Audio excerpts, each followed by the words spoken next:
আসসালামু আলাইকুম, কি অবস্থা বলবেন, কেমন আছো সবাই? তোমাদের অলরেডি হয়ে গেছে অনেক পরীক্ষা হয়ে গেছে, সামনে বায়োলজি পরীক্ষা। এই মোমেন্টে তোমরা যেটা হচ্ছে সবাই চাও যে ভাই বায়োলজির একটা সাজেশন দেন। সাজেশন বলতে তোমরা নর্মালি যেটা বুঝো যে ভাই আমাকে কিছু টপিকের নাম বলে দেন, আমি এই টপিকগুলো পড়বো, পড়ে হচ্ছে যাবো। কারণ তোমরা দেখা যায় ম্যাক্সিমামই সারা জীবন অন্য সাবজেক্ট যাই পড়ো, বেশিরভাগ স্টুডেন্টই তোমরা বায়োলজি নিয়ে একটু ফাঁকিবাজি করো, যে হচ্ছে পরীক্ষার আগের দিকেই হইতেছে অনেকে আবার পড়তে বসো। তো সাজেশনের চাওয়ার মধ্যে তোমরা যেটা বলতেছিলাম, চাও যে ভাই টপিকগুলোর নাম বলে দেন, আমি বই থেকে পড়বো, তাহলে একটা ভালো রেজাল্ট আসবে। কিন্তু সমস্যা কী ভাইয়া জানো, তোমাদের চাওয়াটার মধ্যে একটা ভুল আছে। সেটা হইতেছে সব টপিক থেকে কিন্তু ভাই একই রকমের প্রশ্ন আসে না। হ্যাঁ, কোনো টপিক থেকে আসবে দেখবা হচ্ছে এমসিকিউ আসে, তো ওইটা যদি তুমি সৃজনশীলের মতো পড়ো তাহলে তো হবে না। আবার কোনো টপিক থেকে সৃজনশীল আসে, তো মোটামুটি একটা ভালো আইডিয়া থাকলেই হয়, তোমাকে ওইটার জন্য যে এমসিকিউর মতো লাইন বাই লাইন পড়তে হবে, বাট কিন্তু এরকম না। আবার সৃজনশীলের মধ্যেও দেখো কোনো টপিক থেকে ক আসবে বা খ আসবে, তাহলে তোমাকে ওইটা ওই হিসেবে পড়া লাগবে, ঠিক আছে? বা কোনো মানে ক খ যদি আসে তার মানে জ্ঞানমূলক, কয়ের জন্য জ্ঞানমূলক ঠাটা মুখস্থ রাখতে হবে। আবার কোনো জায়গায় তোমার কি চাই হচ্ছে গতে বর্ণনামূলক চাই। বর্ণনামূলকের মধ্যেও কি কিছু কিছু জায়গায় পয়েন্ট হিসাবে লেখা লাগে, কিছু কিছু জায়গায় কী করা লাগে, তোমার হচ্ছে ওটা প্যারা করে লিখতে হয়, কিছু কিছু জায়গায় চিত্র দিতে হয়। আবার কিছু কিছু জায়গায় যেটা হয় যে হচ্ছে তোমার পার্থক্য আসে। তো কিন্তু বইয়ের মধ্যে দেখবে আবার এত কিছু ওইভাবে দেয়া নেই, বইয়ের মধ্যে পয়েন্ট করে দেয়া থাকে না, সব প্যারা করে দেয়া থাকে। ঝামেলা হয় তুমি এইভাবে পড়ো কিন্তু তোমরা বোঝো না যে পরীক্ষার খাতায় এই প্রশ্ন উত্তরটা কীভাবে হচ্ছে লেখা উচিত। আজকে তোমাদেরকে হচ্ছে আমি কী দিব, আজকে তোমাদেরকে আমি বায়োলজির যত সাজেশন আছে সব দিয়ে দিব, ঠিক আছে? বায়োলজির হচ্ছে যত সাজেশন সবগুলো তোমরা হচ্ছে আজকের ক্লাস হচ্ছে পেয়ে যাবা। কোন টপিক থেকে কী প্রশ্ন আসে বলে দিব, এবং এটার সাথে যেটা বলবো সেটা হলো কোন টপিক থেকে কী টাইপের প্রশ্ন আসবে এবং তোমরা এটা কীভাবে লেখা উচিত, কোন জায়গায় পয়েন্ট করবা, কোন জায়গার মধ্যে হচ্ছে প্যারা করবা, বা কোন জায়গার মধ্যে হচ্ছে চিত্র আঁকতে হবে, কোন জায়গার মধ্যে চিত্র না আঁকলেও চলবে। হ্যাঁ, আরেকটা বিষয় নিয়ে তোমাদেরকে হচ্ছে আইডিয়া দিব, তোমরা কোন জায়গায় কমনলি ভুল করো এবং যে ভুলগুলোর কারণে তোমাদের নাম্বার কাটা যায় এবং তোমরা জানাও না যে তোমরা এই ভুলগুলো করতেছো। আমরা তো দেখা যায় তোমাদেরকে বারবার পড়াই, তোমাদের খাতা দেখতেছি হচ্ছে অনেক বছর ধরে, এর জন্য আমরা জানি এই সকল জায়গায় ভুলগুলো করো তোমরা। তাই সবাই মনোযোগ দিয়ে আজকের ক্লাসটা হচ্ছে করো, ক্লাস বলবো না, ভিডিওটা হচ্ছে দেখো, কারণ তোমাদের এখন হচ্ছে আমাদের সামনে এসে পরীক্ষা, সময় নেই। এখন যেটা করো, তোমাদের প্রতি রিকোয়েস্ট থাকবে, এই ভিডিওটা তুমি কীভাবে ইউটিলাইজ করবা। ভিডিওটা নিয়ে জাস্ট হইতেছে ধরো তুমি চ্যাপ্টার 1 পড়বা, চ্যাপ্টার 1-এর আগে আমি এই ভিডিও থেকে চ্যাপ্টার 1 নিয়ে কী বলতেছি একবার একটু ভাইয়া শুনে নিবা, যে ভাইয়া এই চ্যাপ্টার 1 থেকে দেখবা বেশিক্ষণ কথাবার্তা হবে না, হয়তো 10 মিনিট 15 মিনিট হবে, একটু শুনে নিবা, আমরা এর থেকে কমও হতে পারে। তো এই চ্যাপ্টার 1-এর এই টপিক থেকে এইভাবে প্রশ্ন আসে, এভাবে লেখা উচিত। হ্যাঁ, এই জায়গা থেকে এভাবে ভুল করো, তাইলে তুমি যখন এখন পড়বা, এখন তোমার পরীক্ষা হয়েছে পরের দিন, এখন তো তোমার এত পড়ার তো হচ্ছে টাইম নেই, তাই না? তো তুমি এখন কীভাবে পড়বা, তোমার পড়া হবে হচ্ছে অনেকটা এরকম, ভাইয়া যেহেতু বলছে এই জায়গা থেকে এইভাবে প্রশ্ন আসে, প্যারা করে আসে, তাহলে আমি প্যারা করে পড়বো, এই জায়গা থেকে পয়েন্ট করে আসে তাহলে পয়েন্ট, এই জায়গাতে এই দুটোর মধ্যে পার্থক্য আসে, তাই শুধু রিডিং পড়বো না, রিডিং পড়ার পাশাপাশি একটু পার্থক্যগুলো হচ্ছে দেখবো। ভাইয়া বলছে এটা এখন পড়া লাগবে না, তাহলে এখন আমি এটা পড়বো না, কী পড়া লাগবে না এটাও কিন্তু বলে দিব, কথা বুঝতে পারছো? তাহলে চলো আমরা আর কথাবার্তা না বাড়াই, আমরা হচ্ছে ডিরেক্ট হচ্ছে আমরা পড়াশোনার মধ্যে, মানে পরীক্ষার জন্য এখন আমাদের হচ্ছে এই লাস্ট মোমেন্টে কী পড়া উচিত চলো হচ্ছে আমরা দেখে নিই। তাহলে দেখো তোমাদের হচ্ছে এই সিলেবাসে মোটামুটি হচ্ছে 7টা চ্যাপ্টার আছে শর্ট সিলেবাসে। এখানে হচ্ছে প্রথম চ্যাপ্টার কোনটা, জীবন পাঠ। জীবন পাঠ নিয়ে যদি হচ্ছে আমি শুরু করি, ভাইয়া তোমাকে এখান থেকে খেয়াল রাখতে হবে শুরুর দিকে যে এই সকল হাবিজাবি যে সকল কথাবার্তা হচ্ছে আসে, এখান থেকে হচ্ছে তুমি খেয়াল রাখবা পরীক্ষার মধ্যে তেমন কিছু হচ্ছে আসে না, তো তোমার এগুলো হচ্ছে না পড়লেও চলে, সেটা বললাম যে কী পড়া লাগবে না এগুলো তোমার আমি বলে দিব, ঠিক আছে? এগুলো লাগবে না। এই যে বায়োলজি কোত্থেকে আসছে, বায়োস থেকে আসছে আর লগস থেকে আসছে, এটা ভাইয়া তুমি মোটামুটি হচ্ছে সবাই জানো, এটা তোমাকে এখানে নতুন করে হচ্ছে বোঝানোর কিছু নাই। এখানে জীববিজ্ঞানের শাখা থেকে তোমাকে এখান থেকে মিলে কী জানতে হবে, এখানে কিন্তু এটা ভাইয়া আসে যে ভৌত শাখা বলতে হচ্ছে আমরা কাকে বলা হয়, আর হচ্ছে ফলিত শাখা বলতে কাকে বলা হয়। তো এই ভৌত ফলিতটা একটু জেনে রাখবা, এগুলো হচ্ছে সৃজনশীলের কতে তোমাকে দিতেও পারে। ওকে, আচ্ছা, এরপরে চলো আমরা চলে যাই হইতেছে এই যে ভৌত জীববিজ্ঞান, আর তোমাকে জানতে হচ্ছে ফলিত জীববিজ্ঞান। এখানে বিশাল হচ্ছে 2 পেজ জুড়ে অনেকগুলো বিজ্ঞানের শাখা নিয়ে কথা বলা আছে, এগুলো সংজ্ঞা নিয়ে বলা আছে। এখন কাহিনী হইলো এইগুলা থেকে কিন্তু সৃজনশীলের ক খ পরীক্ষাতে আসে, ঠিক আছে? তাহলে তোমাকে এখানে যেটা হচ্ছে করতে হবে যে বেশি করে তুমি এখান থেকে কী পড়বা, তুমি মেইনলি এখান থেকে হচ্ছে পড়ে ফেলবা ভৌত বিজ্ঞান। দেখতেছো আমি কতগুলো স্টার দিছি, মানে মেইনলি এখানে তোমার ভৌত বিজ্ঞান থেকে সৃজনশীলের ক খ আসে। আর এই যে যদি ফলিত বিজ্ঞানের কথা বলি, এখানে দেখো আমি মাত্র যে 3টা স্টার দিছি, ঠিক আছে, বা 4টা স্টার দিছি, ফলিত বিজ্ঞান থেকে একটু কম আসে। এবং এখান থেকে কী বললাম, কী আসবে, তোমার ক আসবে, ঠিক আছে, আর কি আসবে ভাইয়া, এখান থেকে তোমার খ আসবে। তাহলে এইদিকে যদি আসি ফলিত বিজ্ঞানেও সেম, এখানে কি আসবে, ক আসবে, আর এখানে কি আসবে, খ আসবে। তাহলে কতে তো তুমি জানো, বলবে হচ্ছে কি অঙ্গসংস্থান বিদ্যা কাকে বলে, শ্রেণীবিন্যাস বিদ্যা কাকে বলে, শারীরবিদ্যা কাকে বলে, এইখান থেকে তোমার জ্ঞানমূলকগুলো পড়তে হবে, ঠিক আছে। আর যদি হইতেছে বলি খতে নর্মালি হচ্ছে তোমাকে কি দিবে, খতে তোমাকে বলবে বংশগতি বিদ্যাকে কেন ভৌত জীববিজ্ঞান বলা হয়, বা খতে তোমাকে বলবে যে পরজীবী বিদ্যাকে কেন ফলিত জীববিজ্ঞান বলা হয়। কোয়েশ্চেনের প্যাটার্ন বুঝতে পারছো, কী টাইপের কোয়েশ্চেন আসে? জ্ঞানমূলক তো জ্ঞানমূলক, আর অনুধাবন আসবে কেন এটাকে এটা বলা হয়। তাহলে তোমাকে একটু এইভাবে হচ্ছে এখান থেকে হচ্ছে পড়ে নিতে হবে, ঠিক আছে। তাহলে এখানে অ্যান্সারগুলো হচ্ছে তুমি কীভাবে হচ্ছে গোছাবে, যেটা বলতেছিলাম এইখানে ছোটোখাটো কিছু ভুলের জায়গা আছে যেখানে তোমরা হচ্ছে ভুল করো, ঠিক আছে। যেমন হচ্ছে আমরা যদি বলি হচ্ছে শারীরবিদ্যা, তোমরা মনে করো শারীরবিদ্যা মানে শরীর নিয়ে পড়াশোনা, শরীর বলতে তোমার শরীরের আমাদের এই দেহের কথা তোমার মাথায় চলে আসে, হাত আছে পা আছে, তোমরা ভাবো শরীরের কোথায় কি আছে, এটা নিয়ে হচ্ছে শারীরবিদ্যা, কিন্তু মাথায় রাখবে এটা কিন্তু হচ্ছে কি কার যদি নিয়ে হচ্ছে কথাবার্তা বলে শারীরবিদ্যা, এটা তোমরা হচ্ছে বলতে ভুলে যাও, ঠিক আছে। আচ্ছা এখানে আরেকটা জায়গায় তোমরা প্যাচ লাগো, সেটা হচ্ছে হিস্টোলজি আর হচ্ছে সাইটোলজি। মাথায় রাখবে টিস্যু নিয়ে পড়াশোনা হয় হিস্টোলজিতে, আর কোষবিদ্যাতে হচ্ছে কি তোমার হচ্ছে বা সাইটোলজিতে কোষ নিয়ে হইতেছে হচ্ছে পড়াশোনা করে, বাকি সবগুলো দেখবে গঠন বিন্যাস এই সকল হাবি যাবে। আরেকটা জায়গাতে তোমরা হচ্ছে ভুল করো, সেটা হচ্ছে এখান থেকে কিন্তু এমসিকিউ আসে, ভালো কথা, এখান থেকে কিন্তু তোমার পরীক্ষাতে কিন্তু এমসিকিউ দিবে যে হচ্ছে যেমন ভ্রূণবিদ্যার আলোচ্য বিষয় কোনটা বা কোনটা নয়, ঠিক আছে, পরজীবী বিদ্যার আলোচ্য বিষয় কোনটা বা কোনটা নয়। তাহলে এখানে এমসিকিউর জন্য তুমি এখানে দেখো একটা ভুল করো তোমরা, সেটা হচ্ছে তোমরা ভাবলো ভ্রূণবিদ্যা মানে ভ্রূণের সৃষ্টি গঠন পরিস্ফুটন বিকাশ এগুলোই তো ভ্রূণ রিলেটেড, কিন্তু ভ্রূণটা আসে কোত্থেকে? ভ্রূণটা আসে কিন্তু জননকোষ থেকে, তারপর থেকে হয় জাইগোট, জাইগোট থেকে ভ্রূণ আসে। এই যে জনন কোষ আর জাইগোট, যদি ভ্রূণবিদ্যার সংজ্ঞা আসে তোমরা ম্যাক্সিমাম এই দুটো কথা লিখো না, জনন কোষের কথা লিখো না, জাইগোটের কথা লিখো না, তোমরা কিন্তু এখানে আন্ডা পাও, ঠিক আছে। বাকি যা কিছু মোটামুটি আছে তোমরা হচ্ছে মোটামুটি সবাই পারো। এন্ডোক্রাইনোলজি যে হরমোন নিয়ে পড়াশোনা, এটা হচ্ছে অনেকে ভুলে যাও, নামটা একটু কঠিন এই কারণটা মাঝে মধ্যে আসে, এন্ডোক্রাইনোলজিটা পড়বা। বংশগতি বিবর্তন বাস্তুবিদ্যা, বাস্তু মানে হচ্ছে কোথায় থাকে, বাস্তুতন্ত্র তো তোমরা হচ্ছে লাস্ট চ্যাপ্টার হচ্ছে পড়ছোই, তাই না, 13 নম্বর চ্যাপ্টার, তো এগুলো নিয়ে তোমাদেরকে ওরকমভাবে পড়ানোর কিছু নেই। ফলিত জীববিজ্ঞান যেটা বললাম, এখান থেকে দেখো আমি এত স্টার দিইনি, কারণ হয়ে যাচ্ছে এখানে নামগুলো ভাইয়া সোজা। দেখো মৎস্যবিজ্ঞান মানে মাছ নিয়ে পড়াশোনা, পরিসংখ্যান বিজ্ঞান মানে পরিসংখ্যান নিয়ে পড়াশোনা, তো এইখানে ধরো হইতেছে তেমন কঠিন কিছু নাই, কিন্তু এগুলো থেকেও প্রশ্ন আসে। যেমন কৃষি বিজ্ঞানকে কেন ফলিত বিজ্ঞান বলা হয়, তাহলে ভাইয়া তুমি এখানে হচ্ছে কী বলবা, এইখানের অ্যান্সারটা ভাইয়া শুনে নাও কীভাবে গোছাবা। মাথায় রাখবা অনুধাবনে তোমাকে হচ্ছে দুইটা প্যারা করতে হবে, ফার্স্টে জ্ঞানমূলক, পরে কি করতে হবে, পরে হচ্ছে তোমাকে এখানে হচ্ছে একটা অনুধাবনমূলক একটা প্যারা করতে হয়। জ্ঞানমূলকে তুমি হচ্ছে কি বলবা, ধরো যে কোনো এখানে ফলিত জীববিজ্ঞান যে কোনো একটা আসছে, ধরো কি আসছে যে হচ্ছে পরিবেশ বিজ্ঞান, পরিবেশ বিজ্ঞান থেকে হচ্ছে তুমি কি বলবা যে পরিবেশ বিজ্ঞানে, ঠিক আছে, জীববিজ্ঞানের ফলিত বিষয়গুলো নিয়ে আলোচনা করা হয় দেখে ফলিত জীববিজ্ঞান বলা হয়, শেষ। তারপর তুমি বলবা পরিবেশ বিজ্ঞানে পরিবেশ সম্পর্কিত জ্ঞান, পরিবেশের গঠন, ঠিক আছে, তারপর পরিবেশে কী কী থাকে, হ্যাঁ মনের মধ্যে করে হচ্ছে লেখো, পরে বলবা যেহেতু এগুলোর মধ্যে জীববিজ্ঞানের ফলিত বিষয়গুলো উঠে এসেছে তাই এটাকে ফলিত জীববিজ্ঞান বলা হয়। সেম প্যাটার্ন সব জায়গাতে তুমি ফলো করবা। আবার ধরো হচ্ছে এখানে যদি বলে ভৌত জীববিজ্ঞান, কেন এটার ভৌত জীববিজ্ঞান বলা হয়, সেম এটার মধ্যে তোমার হচ্ছে তাত্ত্বিক বিষয়ে আলোচনা করা হয় তাই এটাকে ভৌত জীববিজ্ঞান বলে। তারপর এখানে কী কী আছে সংজ্ঞাটা আছে না লাইনটা, আবার নিজের মতো করে একটু বড় করে লিখবা, তারা বলবা এটার মধ্যে তত্ত্বীয় বিষয় উঠে আসছে, বেশি করে তত্ত্বীয় বিষয় উঠে আসছে, তো এটাকে ভৌত জীববিজ্ঞান বলে, ঠিক আছে। আচ্ছা এইখানে যেটা বললাম সোজা জিনিস, টাইম নিয়ে এক্সপ্লেন করলাম, কারণ তোমরা দেখা যায় এগুলো হচ্ছে বোঝো না কীভাবে লিখবা, যে হচ্ছে কেন বলা হয় এটা নিজের মতো করে ভংচং লিখো, এবং হচ্ছে সোজা সোজা নাম্বার কিন্তু কাটা যায়, ওকে। আচ্ছা এরপর যদি হচ্ছে বলি আমরা যাই এইগুলো থেকে, তো হচ্ছে তোমরা জানো এগুলো তো পড়া লাগবে না কিছু, জীবের শ্রেণীবিন্যাস, উদ্ভিদ থাকে 4 লক্ষ, প্রাণী 13 লক্ষ, এগুলো হচ্ছে একটু দেখে নিও, এছাড়া এখানে কিছু নাই।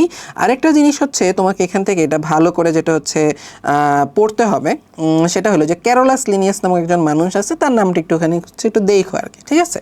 আচ্ছা তারপরে আর উনি জীবজগৎকে দুইটা ভাগে এই উদ্ভিদ প্রাণীতে ভাগ করছিল। আচ্ছা শ্রেণীবিন্যাসের উদ্দেশ্য ভাইয়া এটা তোমার সৃজনশীলের গয়ের জন্য ইম্পর্টেন্ট, তাহলে শ্রেণীবিন্যাসের উদ্দেশ্যটা একটু তুমি ভালো করে পড়ে ফেলবা, হ্যাঁ। তাহলে গয়ের জন্য এখান থেকে তুমি কি করবা, এই জিনিসগুলো ভাই একটু পয়েন্ট করে তুমি হচ্ছে লেখা শিখবা। যেমন হইতেছে আমি যদি এখানে দেখো তোমাকে কতটা পয়েন্ট করে দিই, ঠিক আছে, যেমন হচ্ছে জীবের দল উপদল সম্পর্কে জ্ঞান আহরণ করা, এইটা ধরো হচ্ছে একটা পয়েন্ট হতে পারে, ঠিক আছে। তারপর হইতেছে যে আহরিত জ্ঞানকে সঠিকভাবে সংরক্ষণ, এটা একটা পয়েন্ট। তারপর পূর্ণাঙ্গ জ্ঞানকে সংক্ষিপ্তভাবে উপস্থাপন করা, জীবকে শনাক্ত করে নামকরণের ব্যবস্থা করা, জীবজগৎ মানব কল্যাণে এগুলোকে শনাক্ত করে সংরক্ষণের সহায়তা, এই তো পয়েন্ট করে ফেলবা। একটা প্যারা না লিখে তুমি যদি 5টা পয়েন্ট লিখো, টিচারের মাথার মধ্যে কিন্তু করবে 5, আর প্যারা লিখলে মাথায় করবে একটা প্যারা, কথা বুঝছো, তাহলে তখন কিন্তু তুমি নাম্বার পাওয়ার সম্ভাবনাটা একটু বেড়ে গেলো, হ্যাঁ। এরপরে চলে আসো, এখান থেকে কি আসবে, এখান থেকে হচ্ছে এই যে ক্যারোলাস লিনিয়াস আর হুইটটেকার, এই নামগুলো জাস্ট হচ্ছে একটু সরি এই যে RH হুইটটেকার আর মার্গুলিস, এই নাম দুটো জাস্ট একটু হচ্ছে দেখে নিবা। আচ্ছা, এরপরে তুমি এখানে চলে আসো, তোমার হচ্ছে সুপার কিংডম 1 প্রোক্যারিওট আর ইউক্যারিওট, এখানে কিন্তু আদিকোষ আর প্রকৃতোষ বৈশিষ্ট্য পড়তে হবে। এখন ভাইয়া তোমার আমি যদি হচ্ছে বলি এই যে ঠিক আছে, আমি যে এখান থেকে দেখো আমি দাগ দেওয়া শুরু করতেছি, আমি দেখি এটা একটু হচ্ছে মোটা করে নিই দাগটা, ঠিক আছে। তুমি এখানে দেখো যে এই যে এখান থেকে যে দাগ শুরু করব, ঠিক আছে, মনেরা, তারপরে যে ধরো হচ্ছে প্রোটিস্টা, তারপরে ধরো হচ্ছে যে হচ্ছে ফানজাই, তারপরে প্লান্টি, তারপরে ভাইয়া ধরো এই যে একদম লাস্টে হচ্ছে অ্যানিমেলিয়া। এইখান থেকে তুমি একটা ওয়ার্ডও বাদ দিবে না। আগেরগুলো যদি তোমার পড়তে কষ্ট হয় ভৌত ফলিত পড়ো না, সমস্যা নেই, কিন্তু তুমি কিন্তু এই যে এই জায়গা থেকে এই যে হচ্ছে 5টা কিংডম, এখান থেকে একটা ওয়ার্ডও ভাইয়া তোমার বাদ দিতে পারবে না। কারণ এই জায়গাগুলো থেকে তোমার পরীক্ষাতে ভাইয়া দেখো কী কী আসবে, এই জায়গাগুলো থেকে তোমার পরীক্ষাতে আসবে হইতেছে সৃজনশীলের ক আসবে, সৃজনশীলের খ আসবে, গ আসবে, ঘ আসবে, MCQ আসবে। এখন তোমরা বলি কোন জায়গা থেকে কী কী রকমের প্রশ্ন আসে। যেমন কতে এখানে তোমার কোন জায়গা থেকে তোমরা এখন যেটা মনে করো ভাইয়া প্রত্যেক লাইন থেকেই তো MCQ হতে পারে, প্রত্যেক লাইন থেকে জ্ঞানমূলক হতে পারে, ব্যাপারটা কিন্তু ভাই এরকম না। এখান থেকে তুমি দেখো কতে সংজ্ঞামূলকে একটু কঠিন কঠিন কিছু তোমার হইতেছে শব্দ দিয়ে তোমার জ্ঞানমূলকগুলো আসবে, ঠিক আছে। যেমন ধরো হচ্ছে এখানে তোমার এটা আসতে পারে, যেমন মনেরা থেকে যদি হচ্ছে আমরা বলি ফিলামেন্টাসকে, এটা ধরো হচ্ছে বলতে পারে ফিলামেন্টাস বলতে কী বোঝে বা ফিলামেন্টাস কি, ঠিক আছে, তাইলে বা ফিলামেন্ট কি এটাও ধরে দিতে পারে। ওকে, তারপর যদি হচ্ছে আমরা এখানে বলি, এরপর প্রোটিস্টাতে যদি হচ্ছে যাই, এখান থেকে খুবই কমন একটা সৃজনশীলের ক হলো যে হচ্ছে কনজুগেশন বলতে তুমি কি বোঝো, এইটা সৃজনশীলের কত তোমাকে দিতে বলতে কনজুগেশন কি, ঠিক আছে। তারপরে আসে হচ্ছে ফানজাই, ফানজাই থেকে ধরো দিতে পারে কি মাইসিলিয়াম কি, বুঝতে পারছো ভাইয়া। দেখো এগুলো কিন্তু হচ্ছে একটু কঠিন কঠিন শব্দ, ঠিক আছে, সব কঠিন না, যেগুলো আমরা এখানে মেনলি দেখেছি সেগুলো ভালো করে হচ্ছে পড়বা, ঠিক আছে। তারপর হচ্ছে কাইটিন কি, ঠিক আছে, বা ফানজাইয়ের কোষ প্রাচীর কি দিয়ে তৈরি, কাইটিন দিয়ে তৈরি, এগুলা। প্লান্টি থেকে আসতে পারে অ্যানাইসোগেমাস, মানে বলতে বলতে তুমি হচ্ছে কী বোঝো, ঠিক আছে। তারপরে ধরো তারপরে যদি হচ্ছে আমরা যাই অ্যানিমেলিয়া, অ্যানিমেলিয়া থেকে আসতে পারে হেটারোট্রফিক বলতে কী বুঝছো, কথা বুঝতে পারছো। তাহলে এইগুলো হচ্ছে তোমার একটু কঠিন কঠিন শব্দ, এবং এগুলো দেখো তুমি চাইলে চিন্তা ভাবনা করে সুন্দর সংজ্ঞা বের করতে পারবা, তাই এইগুলো ধরো তোমার জ্ঞানমূলকে দেবে। এখন অনুধাবনে খতে তোমাকে এখানে কী কোয়েশ্চেন দেবে, খয়ের কোয়েশ্চেনগুলো নর্মালি এমন হয়, এটা বলতে পারে ফিলামেন্টাস বলতে কী বোঝো, বা এগুলো দিতে পারে কনজুগেশন বলতে কী বোঝো, এটা খতে দিতে পারে, ঠিক আছে, বা ধরো অ্যানাইসোগেমাস বলতে হচ্ছে কী বোঝো। এখন কাহিনী হলো কমন যেটা আসে সেটা হচ্ছে ভাইয়া এই উদাহরণ দিয়ে আসে, উদাহরণ দিয়ে সৃজনশীলের খ আসে। কেমনে ভাই আসে, হচ্ছে এভাবে ব্যাকটেরিয়াকে কেন মনেরা রাজ্যের অন্তর্গত বলা হয়, বা কোয়েশ্চেন আসে হচ্ছে এরকমভাবে যে প্রোটিস্টা, এখান থেকে হচ্ছে কি অ্যামিবাকে কেন প্রোটিস্টা বলা হয়, বা ফানজাই থেকে আসবে কি ইস্টকে কেন ফানজাই বলা হয়, কথা বুঝতে পারছো। তাহলে এর অ্যান্সার তুমি কীভাবে লিখবা, তুমি হচ্ছে সুন্দরভাবে হচ্ছে লিখবা, বেসিক কিছু কথাবার্তা হচ্ছে লিখবা। যেমন হচ্ছে তুমি এখানে লিখতে পারো যে ব্যাকটেরিয়াকে কেন মনেরা বলা হয়, ঠিক আছে, যে ব্যাকটেরিয়া একটি জ্ঞানমূলক এটাই লিখতে পারো যে ব্যাকটেরিয়া একটি আদিকোষী হচ্ছে এককোষী জীব, যার দেহ ঠিক আছে, যার দেহ হচ্ছে আদিকোষ দিয়ে হচ্ছে তৈরি, এই কারণে একে মনের রাজ্যের অন্তর্গত বলা হয়। এটা জাস্ট বললা, তারপরে তুমি অনুধাবন এসে কী বলবা, সুন্দর করে এই সবগুলো হচ্ছে একটু ডিটেলস বলবা, যে আদিকোষ বলতে ভাই তুমি কী কী বলছো, আদিকোষ বলতে হচ্ছে কি, বা মনের রাজ্যের বৈশিষ্ট্যগুলো একটু বলবা, বলে তারপরে বলবা যে এই মনের রাজ্যের এই বৈশিষ্ট্যগুলোই ইয়াতে পাওয়া যায়, ব্যাকটেরিয়ার মধ্যে পাওয়া যায়, এই কারণে মনেরাকে কি বলা হয়, এই কারণে মনেরাকে হচ্ছে ব্যাকটেরিয়াকে মনের রাজ্যের অন্তর্গত বলে, কথা বুঝতে পারছো। এইটা একটা কোয়েশ্চেন গেল। আচ্ছা এখন চলে আসি ভাইয়া গতে সঠিক কমন কোয়েশ্চেন আসবে ভাইয়া এটাই, যে মনের রাজ্যের বৈশিষ্ট্য লিখো, প্রোটিস্টার বৈশিষ্ট্য লেখো, ফানজাইয়ের বৈশিষ্ট্য লিখো, এরকম। বা ঘতেও ধরো হচ্ছে সেম কোয়েশ্চেন আসবে। আরেকটা কোয়েশ্চেন ধরো এই ঘতে আসে, সেটা কি জানো ভাইয়া, সেটা হইতেছে পার্থক্য, সেটা হলো কি ভাইয়া পার্থক্য আসবে। এখন কথা হলো ভাইয়া তুমি এখানে পার্থক্যটা তুমি এখানে কোথায় পাইতেছো ভাইয়া, দেখো এখানে কিন্তু তোমার পার্থক্য নাই, তোমার বইয়ের মধ্যে কিন্তু পার্থক্য নাই। তো এইটার প্রবলেমটা সলভ করার জন্য আমরা যেটা হইতেছে করছি সেটা কি দেখো, তোমরা যেটা হচ্ছে করবা, তোমাদের কিন্তু হচ্ছে সুন্দরভাবে যদি একটু গুছিয়ে পড়ো, তাহলে তোমার পার্থক্যও পড়া হয়ে যাবে, তোমার হচ্ছে এখানে পয়েন্টগুলো পড়া হয়ে যাবে। এটার জন্য যেতে হবে আমাদের ওয়ান শটের ক্লাস নোটটাতে। ভাই আমি কিন্তু দেখো তোমাদের কিন্তু বলে দিল যে আমি আমাদের ওয়ান শট ক্লাস করানোর সময় তোমাদের অনেক পড়া গুছিয়ে দিছিলাম, যে বইয়ের মধ্যে হয়তো সুন্দরভাবে নাই, বা যেভাবে তোমার পড়তে প্যারা খাইছো। তো এখন আমি যেটা রিকমেন্ড করো, যদি হাতে টাইম না থাকে ওয়ান শটের স্লাইড A to Z সব পড়ার দরকার নেই, শুধুমাত্র ভাইয়া ক্লাসে যেগুলো বলতেছি ওয়ান শটগুলোর ওইখান থেকে একটু দেখে আসবা, ঠিক আছে? তাহলে চলো আমরা হচ্ছে আমাদের একটু ইউটিউব চ্যানেলে হচ্ছে চলে যাই। ইউটিউবে যদি আসো তোমরা ওয়ান শটের এই ক্লাসরুমগুলো কোথায় পাবা? ইউটিউবে যাবা, ইউটিউবে গেলে যে হচ্ছে তোমরা হচ্ছে আমাদের ইউটিউব চ্যানেলটা এখানে পেয়ে গেছো rethink.ac। তো রিথিঙ্কে এসে তারপর তুমি এখানে হচ্ছে প্লে লিস্টে চলে যাবা। প্লে লিস্টে যদি হচ্ছে যাও একটু স্ক্রল করে চলে আসবে হচ্ছে কোথায়, এই বায়োলজি যে হচ্ছে ওয়ান শট সিরিজ এখানে, ঠিক আছে? এই বায়োলজি ওয়ান শট সিরিজে যদি আসো এখানে দেখো তোমাদের শর্ট সিলেবাস আছে 7টা চ্যাপ্টারে, কিন্তু এখানে ফ্রি ক্লাস আছে। তাহলে তুমি ভাই এখানে হচ্ছে কী করবা, তুমি চলে যাবা কোথায়, যে আমাদের এই চ্যাপ্টারটার নাম যেন কি, জীবন পাঠ 1 নম্বর চ্যাপ্টার, এখানে চলে গেলা। এইখানে যাওয়ার পরে তুমি কি করবা, চলে যাওয়া হচ্ছে এই যে এখানে হচ্ছে ডেসক্রিপশনে গেলে দেখো যে ক্লাস নোট এখানে আছে, ঠিক আছে? ডেসক্রিপশনে এখানে দেখো এই যে এখানে কিন্তু হচ্ছে ক্লাস নোট আছে। তাহলে আমরা এই ক্লাস নোটটার মধ্যে যদি হচ্ছে ক্লিক করি তাহলে এই যে ক্লাস নোটটা এখানে চলে আসতেছে, ঠিক আছে? তাহলে দেখো আমাদের এখানে ক্লাস নোটটা চলে আসলো। ক্লাস নোটের মধ্যে দেখো এই যেগুলো তোমাদেরকে পড়াইছিলাম, এই যে দেখো মনেরাটা তোমাকে আমি কীভাবে পড়াইছি, মনেরার কোষের কি অবস্থান কীরকম, খাদ্য কীরকম, প্রজনন কীরকম, উদাহরণ কীরকম। প্রোটিস্টাও দেখো কোষ, অবস্থান, খাদ্য, প্রজনন, উদাহরণ এভাবে পড়াইছে। তারপর দেখো ফান্দে কোষ, অবস্থান, খাদ্য, প্রজনন, উদাহরণ। এইভাবে এই জিনিসগুলো কেন তোমাদের কীভাবে পড়াইছে? বা ধরো তুমি যদি হচ্ছে এখানে আসো, কোষের মধ্যে কী আছে, কোষগুলো দেখো এককোষী, কলোনিয়াল, নিউক্লিয়াসের অবস্থা কি, কোষীয় অঙ্গাণু কীরকম। দেখো পরেরটাও কিন্তু এরকম, এককোষী নাকি বহুকোষী, কলোনিয়াল নাকি ফিলামেন্টাস, নিউক্লিয়াসের কী অবস্থা, কোষীয় অঙ্গাণু কীরকম। কথা বুঝতে পারতেছো? এটা করা হয়েছে তুমি যদি এক পাশে হচ্ছে মনেরাকে ধরো আর এক পাশে প্রোটিস্টাকে ধরো, দেখো একটা পয়েন্ট আর একটা পয়েন্ট কিন্তু পার্থক্য করা যায়। মনেরার দেখো কোষ এককোষী, এটা এককোষী বা বহুকোষী, এটা হচ্ছে কলোনিয়াল ফিলামেন্টাস বা একক হতে পারে। তারপর এর অবস্থান, এর দেখো খাদ্য শোষণ ফটোসিনথেসিস, প্রোটিস্টার খাদ্য হচ্ছে কি দেখো ভাইয়া এটার খাদ্য শোষণ ফটোসিনথেটিক। তারপর দেখো হচ্ছে মনেরার প্রজনন হচ্ছে কি দ্বিবিভাজন, প্রোটিস্টার প্রজনন হচ্ছে কি মাইটোসিস কনজুগেশন, এই সকল হাবিজাবি। কথা বুঝতে পারছো? তাহলে তুমি যেটা করবা, তুমি যদি হচ্ছে এইগুলো পয়েন্ট করে মুখস্থ করো, যেটা বললাম যদি এখান থেকে বৈশিষ্ট্য আসে, মনের প্রশ্ন ফান্ডের বৈশিষ্ট্য অবশ্যই পয়েন্ট করে লিখতে হবে। আর কি আসতে পারে ভাই, পার্থক্য আসতে পারে, পার্থক্য আসলে এইভাবে পার্থক্য করে লিখতে হবে। যেহেতু তোমার বইয়ে পার্থক্য নাই, বুদ্ধিমানের কাজ হবে এগুলো হচ্ছে এইভাবে একটু হচ্ছে দেখে ফেলা, ঠিক আছে? এইভাবে যদি তুমি দেখে ফেলো, তোমার মাথায় ঢুকে গেলো, তাহলে এটা এইভাবে থাকে, তাহলে তুমি ইজিলি পরীক্ষার হলে পার্থক্য লিখতে পারবা, পয়েন্ট করে ওটা লিখে ফেলতে পারবা, ঠিক আছে? তাইলে এখান থেকে এভাবে হচ্ছে তোমরা ক্লাস নোটটা দেখে তোমার পড়াটা হচ্ছে ইজিলি গুছিয়ে ফেলবা। ওকে, আচ্ছা তাহলে চলো আমরা যাই এখান থেকে হচ্ছে সামনের দিকে হচ্ছে আগে। আচ্ছা সামনের দিকে আগাইতে গেলে আমরা এখন আবার একটু হচ্ছে বইয়ে ফেরত যাব। ওকে, চলো আমরা এখান থেকে একটু বইয়ে ফেরত যাই আবার। আচ্ছা বইয়ের মধ্যে যখন হচ্ছে আমরা এখানে আসতেছি, তাহলে দেখো এখান থেকে কিন্তু ভাই আমাদের এগুলো পড়া হয়ে গেছে। হ্যাঁ, আচ্ছা এখন চলে আসি হইতেছে শ্রেণীবিন্যাসের বিভিন্ন ধাপ।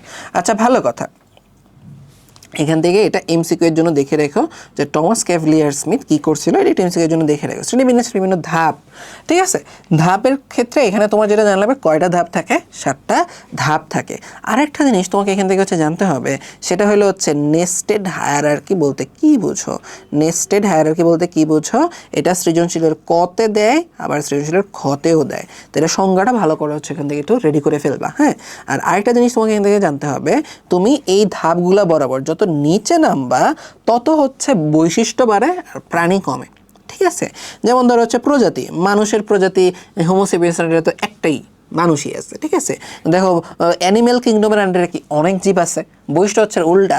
দেখো অ্যানিম্যাল কিংডমের কয়েকটা বৈশিষ্ট্য মানলেই সে হচ্ছে কি অ্যানিম্যাল, কিন্তু মানুষ হওয়ার জন্য অ্যানিম্যালের বৈশিষ্ট্য মানতে হবে, তারপরে এই সবগুলো ধাপের বৈশিষ্ট্য মানে তারপর সে মানুষ হবে। কথা বুঝতে পারছো? তাই এখানে এটা কিন্তু তোমাকে খেয়াল রাখতে হবে। দেখো এই কথাগুলো এখানে আছে, কমন সেন্স জাস্ট দেখে রাখবা, এখান থেকে হয়তো এমসিকিউ দিতে পারে, এগুলো জাস্ট এমসিকিউ এর জন্য। হ্যাঁ, আচ্ছা এইটা তোমার এখান থেকে কিসের জন্য পড়তে হবে, এইটা হচ্ছে দেখো এই জিনিসটা তোমাকে এখান থেকে ভালো করে ভাইয়া পড়ে ফেলতে হবে, এই পুরো জিনিসটা। এই যে এখান থেকে দেখে শুরু করে যে মানুষের যে হচ্ছে শ্রেণীবিন্যাসটা দেওয়া আছে, এটা কিসের জন্য তুমি পড়বে ভাইয়া? সৃজনশীলের ক এর জন্য পড়বা, খ এর জন্য পড়বা, এমসিকিউ এর জন্য পড়বা, আর এখান থেকে গ এর জন্য পড়বা। তাহলে এই যে ক খ গ আর হচ্ছে এমসিকিউ এর জন্য, তাহলে এখানে এমসিকিউ থেকে তোমাকে কি আসবে? এমসিকিউ এর জন্য এটাই আসবে যে মানুষের কিংডম কি, মানুষের ফাইলাম কি, বর্গ কি, অর্ডার কি, এগুলো আসবে এমসিকিউ এর জন্য।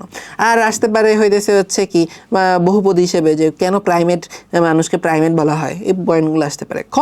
কতে কি আসবে? কতেও সেম জ্ঞানমূলক আর এমসিকিউ কাছাকাছি একই টাইপের আসবে। খতে কি আসবে, যে কেন খতে আসবে কি হচ্ছে কেন মানুষকে প্রাইমেট বলা হয় বা কেন মানুষকে হচ্ছে হোমোসেপিয়েন্স বলা হয়, তখন তোমাকে এই এই যে হচ্ছে যে বৈশিষ্ট্য যেগুলো আছে এগুলাকে তোমাকে অবশ্যই পয়েন্ট করে লিখতে হবে। আর গতে কি যাবে, গতে হইতেছে তোমার কাছে এই ফুল শ্রেণীবিন্যাসটা তোমার কাছে চাবে গতে বা ঘতে। তাহলে এইটা কিন্তু খুবই ইম্পর্টেন্ট ভাই, এটা তোমাকে পড়তে হবে। এখন পর্যন্ত যদি বলি এই পুরো চ্যাপ্টার থেকে দুইটা টপিক হচ্ছে ইম্পর্টেন্ট আছে সবচেয়ে বেশি, মানে গ ঘয়ের পর্যায়ে। একটা হচ্ছে কি 5টা কিংডম, আর কি হইলো ভাইয়া এই যে এখান থেকে হচ্ছে ধরো তোমার এই যে এই বিষয়টা তোমার হচ্ছে এই মানুষের শ্রেণীবিন্যাস, ঠিক আছে। আচ্ছা, এরপরে চলে আসি ভাইয়া দ্বিপদ নামকরণ। দ্বিপদ নামকরণ থেকে যে ICBN ICJTN এটা তুমি হচ্ছে এমসিকিউ এর জন্য হচ্ছে পড়বা, আর সৃজনশীলের কয়ের জন্য পড়বা। সোলানাম টিউবারোসাম কি এগুলো হচ্ছে একটু দেখে নেবা। দ্বিপদ নামকরণ এটা হচ্ছে সৃজনশীলের ক দিতে পারে যে দ্বিপদ নামকরণ বলতে কি বুঝো, কাকে দ্বিপদ নামকরণ বলা হয়, ঠিক আছে। আচ্ছা, আর এখান থেকে হচ্ছে যে ক্যারোলাস একটা বই লিখছিল স্পেসিস প্ল্যানেটারিয়াম, তো এটা এখান থেকে হচ্ছে একটু দেখে নিবা। হ্যাঁ, আচ্ছা, আর এখান থেকে একটা জিনিস জানবা যে জাকেরানা ঢাকা, এই যে একটা ব্যাঙের কথা তোমাদের বলা আছে, এটা কার নামে? তো তোমরা এটা যেটা ভাবো যে হচ্ছে জাকির হোসেনের প্রতি এটা করছে, কিন্তু হচ্ছে কে এটা করছে, তখন তোমরা অ্যান্সার দাও জাকির হোসেন, কিন্তু হচ্ছে না, ঠিক আছে। এই নামকরণটা করছে সাজিদ হাওলাদার, আর হচ্ছে নামকরণটা করা হয়েছে কাজী জাকির হোসেনের নাম অনুসারে। তো এটা একটু খেয়াল রাখতে হবে কে করছে, কার নাম অনুসারে হয়েছে। আর এই যে হচ্ছে ধাপগুলা, ঠিক আছে, এই যে ধরো হচ্ছে এই যে এখানে আমাদের শ্রেণীবিন্যাসের যে ধাপগুলো আছে এগুলো কিসের জন্য পড়তে হবে ভাইয়া, এইগুলো তোমাকে অবশ্যই সৃজনশীলের গয়ের জন্য পড়ে ফেলতে হবে। এই ধাপগুলো তোমাকে অবশ্যই সৃজনশীলের ঘয়ের জন্য পড়ে ফেলতে হবে, এগুলো কিন্তু পরীক্ষাতে আসবে, ঠিক আছে। আচ্ছা, তাইলে এই ধাপগুলো তোমাদেরকে নতুন করে পড়ানোর কিছু নেই, এগুলো পড়তে পড়তে তোমরা বুড়ো হয়ে গেছো। আচ্ছা, এই যে বৈজ্ঞানিক নামে এটা তোমার কিসের জন্য লাগবে, এমসিকিউ, এখান থেকে তোমার এমসিকিউ আসবে, আর সৃজনশীলের হচ্ছে ক আসবে যে অমুকের বৈজ্ঞানিক নাম কি, আর এখানে হইতেছে এমসিকিউ এর মধ্যে আসবে, ঠিক আছে। এগুলা একটু বানানগুলো একটু কেয়ারফুল থাকবা, তোমরা কিন্তু এখানে হচ্ছে যথেষ্ট পরিমাণে বানান ভুল করো, ঠিক আছে। এতটুকু যদি বলি তাহলে দেখো আমাদের মোটামুটি চ্যাপ্টার 1-এ আমরা কি কি পড়বো এটা কিন্তু বুঝে গেছে। চ্যাপ্টার 1 থেকে এই টপিকগুলো একটু হচ্ছে দেখে ফেলবা, ঠিক আছে, যেভাবে বলছি এইভাবে হচ্ছে একটু পড়ে ফেলবা, তাইলে কিন্তু তোমার চ্যাপ্টার 1 পড়া শেষ। ওকে, চলো আমরা চলে যাই আমাদের চ্যাপ্টার 2, যেটা নিয়ে তোমরা এটা হচ্ছে প্যারা খাও, একটু হচ্ছে টেনশনে থাকো। হ্যাঁ, আমরা এখন চ্যাপ্টার 2টা হচ্ছে এখান থেকে হচ্ছে দেখবো। আচ্ছা, চ্যাপ্টার 2-তে যদি ভাইয়া আসি, এখান থেকে দেখো প্রথমে তোমার এখান থেকে যেটা জানা লাগবে যে কোষের সংজ্ঞা, ঠিক আছে। তাইলে দেখো এই যে দেখো এখানে হচ্ছে লোয়ার সিকিউরিটি একটা সংজ্ঞা দেওয়া আছে, এটা সৃজনশীলের কয়ের জন্য পড়ে ফেলবা। আচ্ছা, আদি কোষ আর হচ্ছে কি আছে ভাইয়া দেখো প্রাককেন্দ্রিক কোষ বা সুকেন্দ্রিক কোষ, ঠিক আছে। এদের হচ্ছে পার্থক্য, ঠিক আছে, এদের আমি এখানে কি লিখলাম, এদের হচ্ছে পার্থক্য বা এদের তুলনা, এই জিনিসগুলো তোমাকে এখান থেকে ভালো করে পড়তে হবে। এটা হচ্ছে এই চ্যাপ্টার অন্যতম হচ্ছে কমন বিষয়, পার্থক্য তুলনা বা অনেক সময় বৈশিষ্ট্য হচ্ছে, এটা হচ্ছে এই চ্যাপ্টারের অন্যতম সৃজনশীলের ক্ষয়ের কোয়েশ্চেন, সৃজনশীলের ক্ষয় এই জিনিসটা আসে। হ্যাঁ, তাহলে এটা এখান থেকে হচ্ছে দেখে ফেলবা। সেম জিনিস আসে হচ্ছে কোথায় ভাইয়া, দেহ কোষ আর হচ্ছে জনন কোষেও। এখানেও ধরো হচ্ছে সৃজনশীলের ক্ষতে এই কোয়েশ্চেনগুলো আসে, দেহকোষ আর জনকোষের পার্থক্য বৈশিষ্ট্য তুলনা। ওকে, এই দুইটা জিনিস এখানে দেখে ফেলবা। উদ্ভিদ কোষ আর প্রাণী কোষে কোন কোন জিনিসপত্রের পার্থক্য দেখা যায় এটা তোমার হচ্ছে জানা লাগবে, ঠিক আছে। উদ্ভিদ কোষ ভার্সেস প্রাণী কোষ, এটা মেনলি কোথায় আসে, এটা হচ্ছে এমসিকিউ এর মধ্যে আসে, যে উদ্ভিদ কোষ আর প্রাণী কোষের মধ্যে কি পার্থক্য। নর্মালি তোমাদের লেভেলে উদ্ভিদ কোষের চিত্র প্রাণী কোষের চিত্র তেমন একটা আসে না, ঠিক আছে। তো এখানে চিত্র নিয়ে আলাদা করে হচ্ছে প্যারানের কিছু নেই। হ্যাঁ, আচ্ছা, এরপরে চলো আমরা চলে যাই হইতেছে হচ্ছে সামনের দিকে, সেটা হচ্ছে কোষ প্রাচীর। এটা ভাইয়া সৃজনশীলের জন্য খুবই খুবই খুবই খুবই ইম্পর্টেন্ট, এটা এখানে সৃজনশীলের জন্য খুবই খুবই খুবই খুবই ইম্পর্টেন্ট। হ্যাঁ, তাহলে এটা গতে আসে নর্মালি, ঠিক আছে, ঘতেও দিতে পারে। তাহলে এখান থেকে হচ্ছে কি করতে হবে, এখানে যে বর্ণনা যেগুলো আছে বর্ণনাগুলো সুন্দর করে হচ্ছে লিখে ফেলতে হবে, ঠিক আছে। তারপরে এখানে কি করতে হবে, যে এই ছবিটা আর এই ছবিটা পারলে অবশ্যই এঁকে দিবা। দেখো তুমি বুঝতে পারছো গয়ের একটা কোয়েশ্চেনে তুমি এই যে ছোট এতটুকু বর্ণনা লিখছো, এতে কিন্তু টিচার স্যাটিসফাইড থাকবে না, বা বইয়ের মধ্যে নাই, কিন্তু কি করবে, টিচারের মন তো ধরো চাবে না যে অল্প একটু লেখার জন্য তোমার 3 নাম্বার 4 নাম্বার দিয়ে দিল। তাহলে এই চিত্রগুলো কিন্তু কঠিন কিছু না, পেন্সিল নিয়ে গ্যাচাং গ্যাটাস করলেই দেখবে হচ্ছে তোমার চিত্র আঁকা হয়ে যায়। হ্যাঁ, তাহলে ধরো এটা এখান থেকে হচ্ছে গেল। এরপর চলে আসো প্রোটোপ্লাজম। তাহলে এখান থেকে কি করতে হবে, প্রোটোপ্লাজম কাকে বলে এই সংজ্ঞাটা পড়ে ফেলতে হবে কয়ের জন্য, কয়ের জন্য জাস্ট এতটুকু পড়লে তোমার মোটামুটি হচ্ছে হয়ে গেল। হ্যাঁ, আচ্ছা, তারপর চলো আমরা চলে যাই প্রোটোপ্লাজম কি কি নিয়ে, কোষ ঝিল্লি, সাইটোপ্লাজম আর হচ্ছে নিউক্লিয়াস, এমসিকিউর জন্য হচ্ছে লাগবে।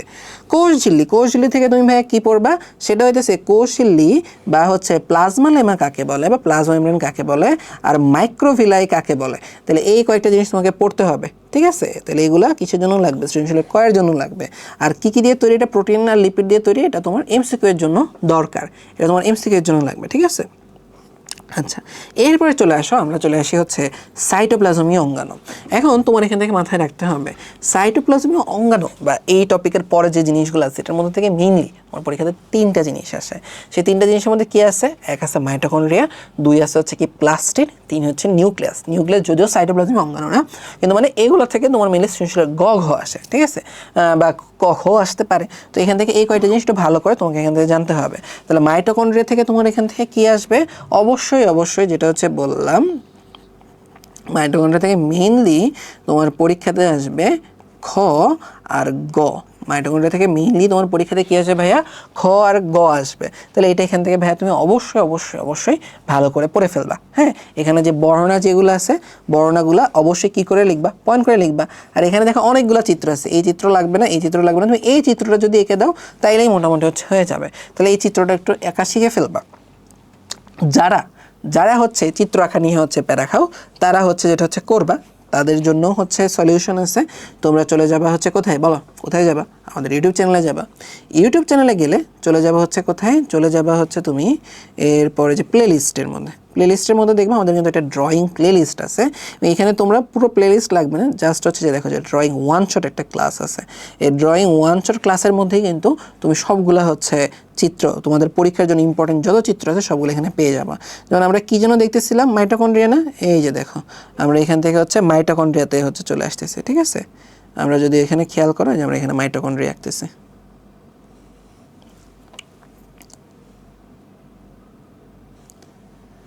ঠিক আছে। এই যে, তো তোমরা এখান থেকে কিন্তু সেই ড্রয়িংয়ের সলিউশনটা ভাই পেয়ে যাবা। হ্যাঁ, তাহলে চলো আমরা হচ্ছে চলে যাই হচ্ছে কোথায়? এই যে এই জায়গাতে চলে আসি। আচ্ছা, এখান থেকে আরেকটা গুরুত্বপূর্ণ জিনিস তোমার পরীক্ষাতে আসবে, যে সে কেন এটাকে আমাদের শক্তি উৎপাদন কেন্দ্র বা পাওয়ার হাউস বলা হয় সৃজনশীলের খ। তাহলে এটা এখান থেকে ভালো করে পড়ে যাবা, কারণ এখানে শ্বসনের মেইন যে 3টা ধাপ এগুলো হচ্ছে এখানেই হয়, এবং এখানে হচ্ছে সবচেয়ে বেশি পরিমাণে শক্তি উৎপাদন হয় শ্বসনের, এই কারণে একে পাওয়ার হাউস বলা হয়। তো এই কথাগুলো একটু গুছিয়ে পড়ে ফেলো, যেটা বলবো না যে তোমরা যেটা করো, যে কোয়েশ্চেনটা পরীক্ষাতে আসে জাস্ট বই থেকে পড়ো। ভাই বই থেকে পড়লে কিন্তু হবে না। কীভাবে পড়তে হবে ভাইয়া? এটা তোমাকে হচ্ছে একদম ডিরেক্ট তুমি হচ্ছে পরীক্ষাতে আসলে কীভাবে লিখবা এভাবে পড়তে হবে, তাইলে তোমার রেজাল্টটা ভাই অনেক ভালো হবে, ঠিক আছে। চলে আসা হচ্ছে প্লাস্টিড থেকে ভাই এখান থেকে তোমাকে কী পড়তে হবে? ক্লোরোপ্লাস্ট, ক্রোমোপ্লাস্ট আর হচ্ছে লিউকোপ্লাস্ট। ক্রোমোপ্লাস্ট আর লিউকোপ্লাস্ট, এদের হচ্ছে তোমার হচ্ছে পার্থক্যটা হচ্ছে পড়ে ফেলতে হবে, ঠিক আছে। এদের হচ্ছে 3টার পার্থক্যটা এখান থেকে হচ্ছে পড়ে ফেলবা। পার্থক্য ভাই হচ্ছে কোথায় পাবে? এখানে দেখবে তোমাদের বই এরকমভাবে হচ্ছে পার্থক্য দেয়া নাই। তো তোমরা যেটা হচ্ছে করবা, আবার বলি, আমাদের ক্লাস নোটটা ফলো করবা। হ্যাঁ, আমি দেখি তোমাদেরকে হচ্ছে আবার নিয়ে যাই আমাদের হচ্ছে বায়োলজি প্লেলিস্টটাতে। এখানে যদি তোমরা আসো চ্যাপ্টার 2 জীবকোষ ও টিস্যু, হ্যাঁ, এখানে যদি চলে আসো, আমরা তোমাকে এখানে আমাদের ক্লাস নোটটাতে নিয়ে যাই। আমরা আগেরগুলো আমাদের আর এখন দরকার নেই।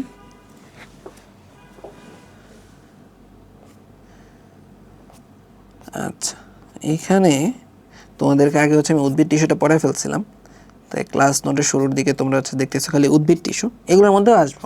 এগুলোও কিন্তু তোমাদের এই ক্লাস নোটে সুন্দর করে আমি গুছাই দিয়েছিলাম, ঠিক আছে।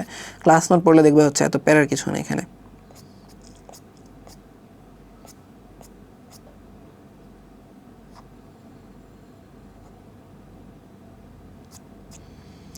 এই যে যেটা তোমাদেরকে বলতেছিলাম, হ্যাঁ, যে তোমার যদি হচ্ছে পরীক্ষার মধ্যে যে মাইটোকন্ড্রিয়া আসে, কী করে হচ্ছে পয়েন্ট করে লিখবা, এভাবে পয়েন্ট করে হচ্ছে লিখবা। হ্যাঁ, এই যে হচ্ছে কোষ প্রাচীরগুলো এরকমভাবে হচ্ছে তোমরা লিখলা।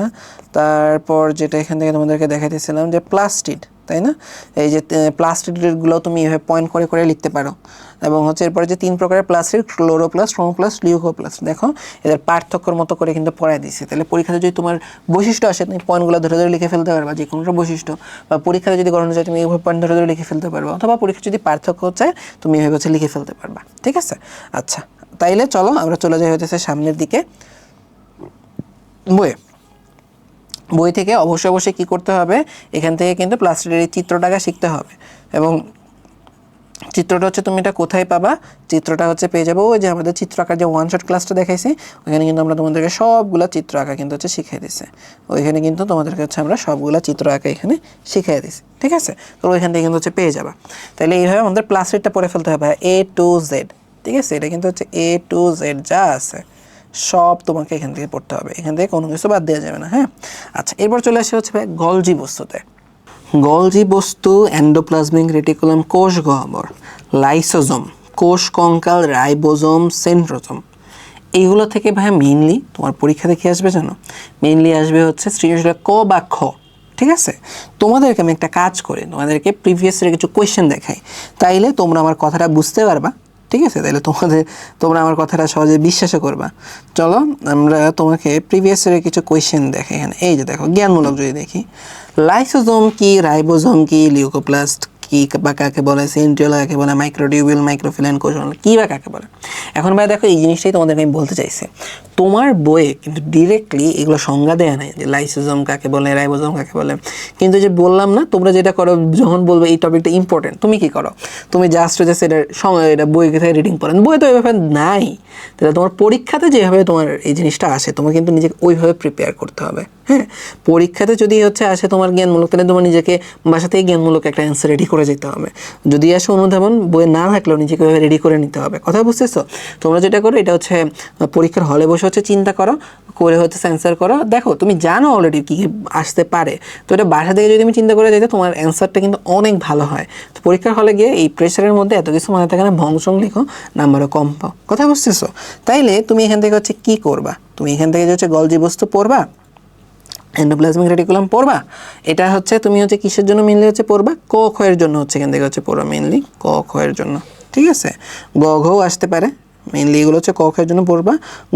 এই গলজি বস্তুটা আবার গতেও দিতে পারে, গলজি বস্তু বা এন্ডোপ্লাজমিক রেটিকুলাম এগুলো গতেও দিতে পারে, তবে চান্স কম, হ্যাঁ? মেইনলি দিচ্ছে কি ভাই, ক খ এর জন্য এখান থেকে পড়ে ফেলবা, হ্যাঁ?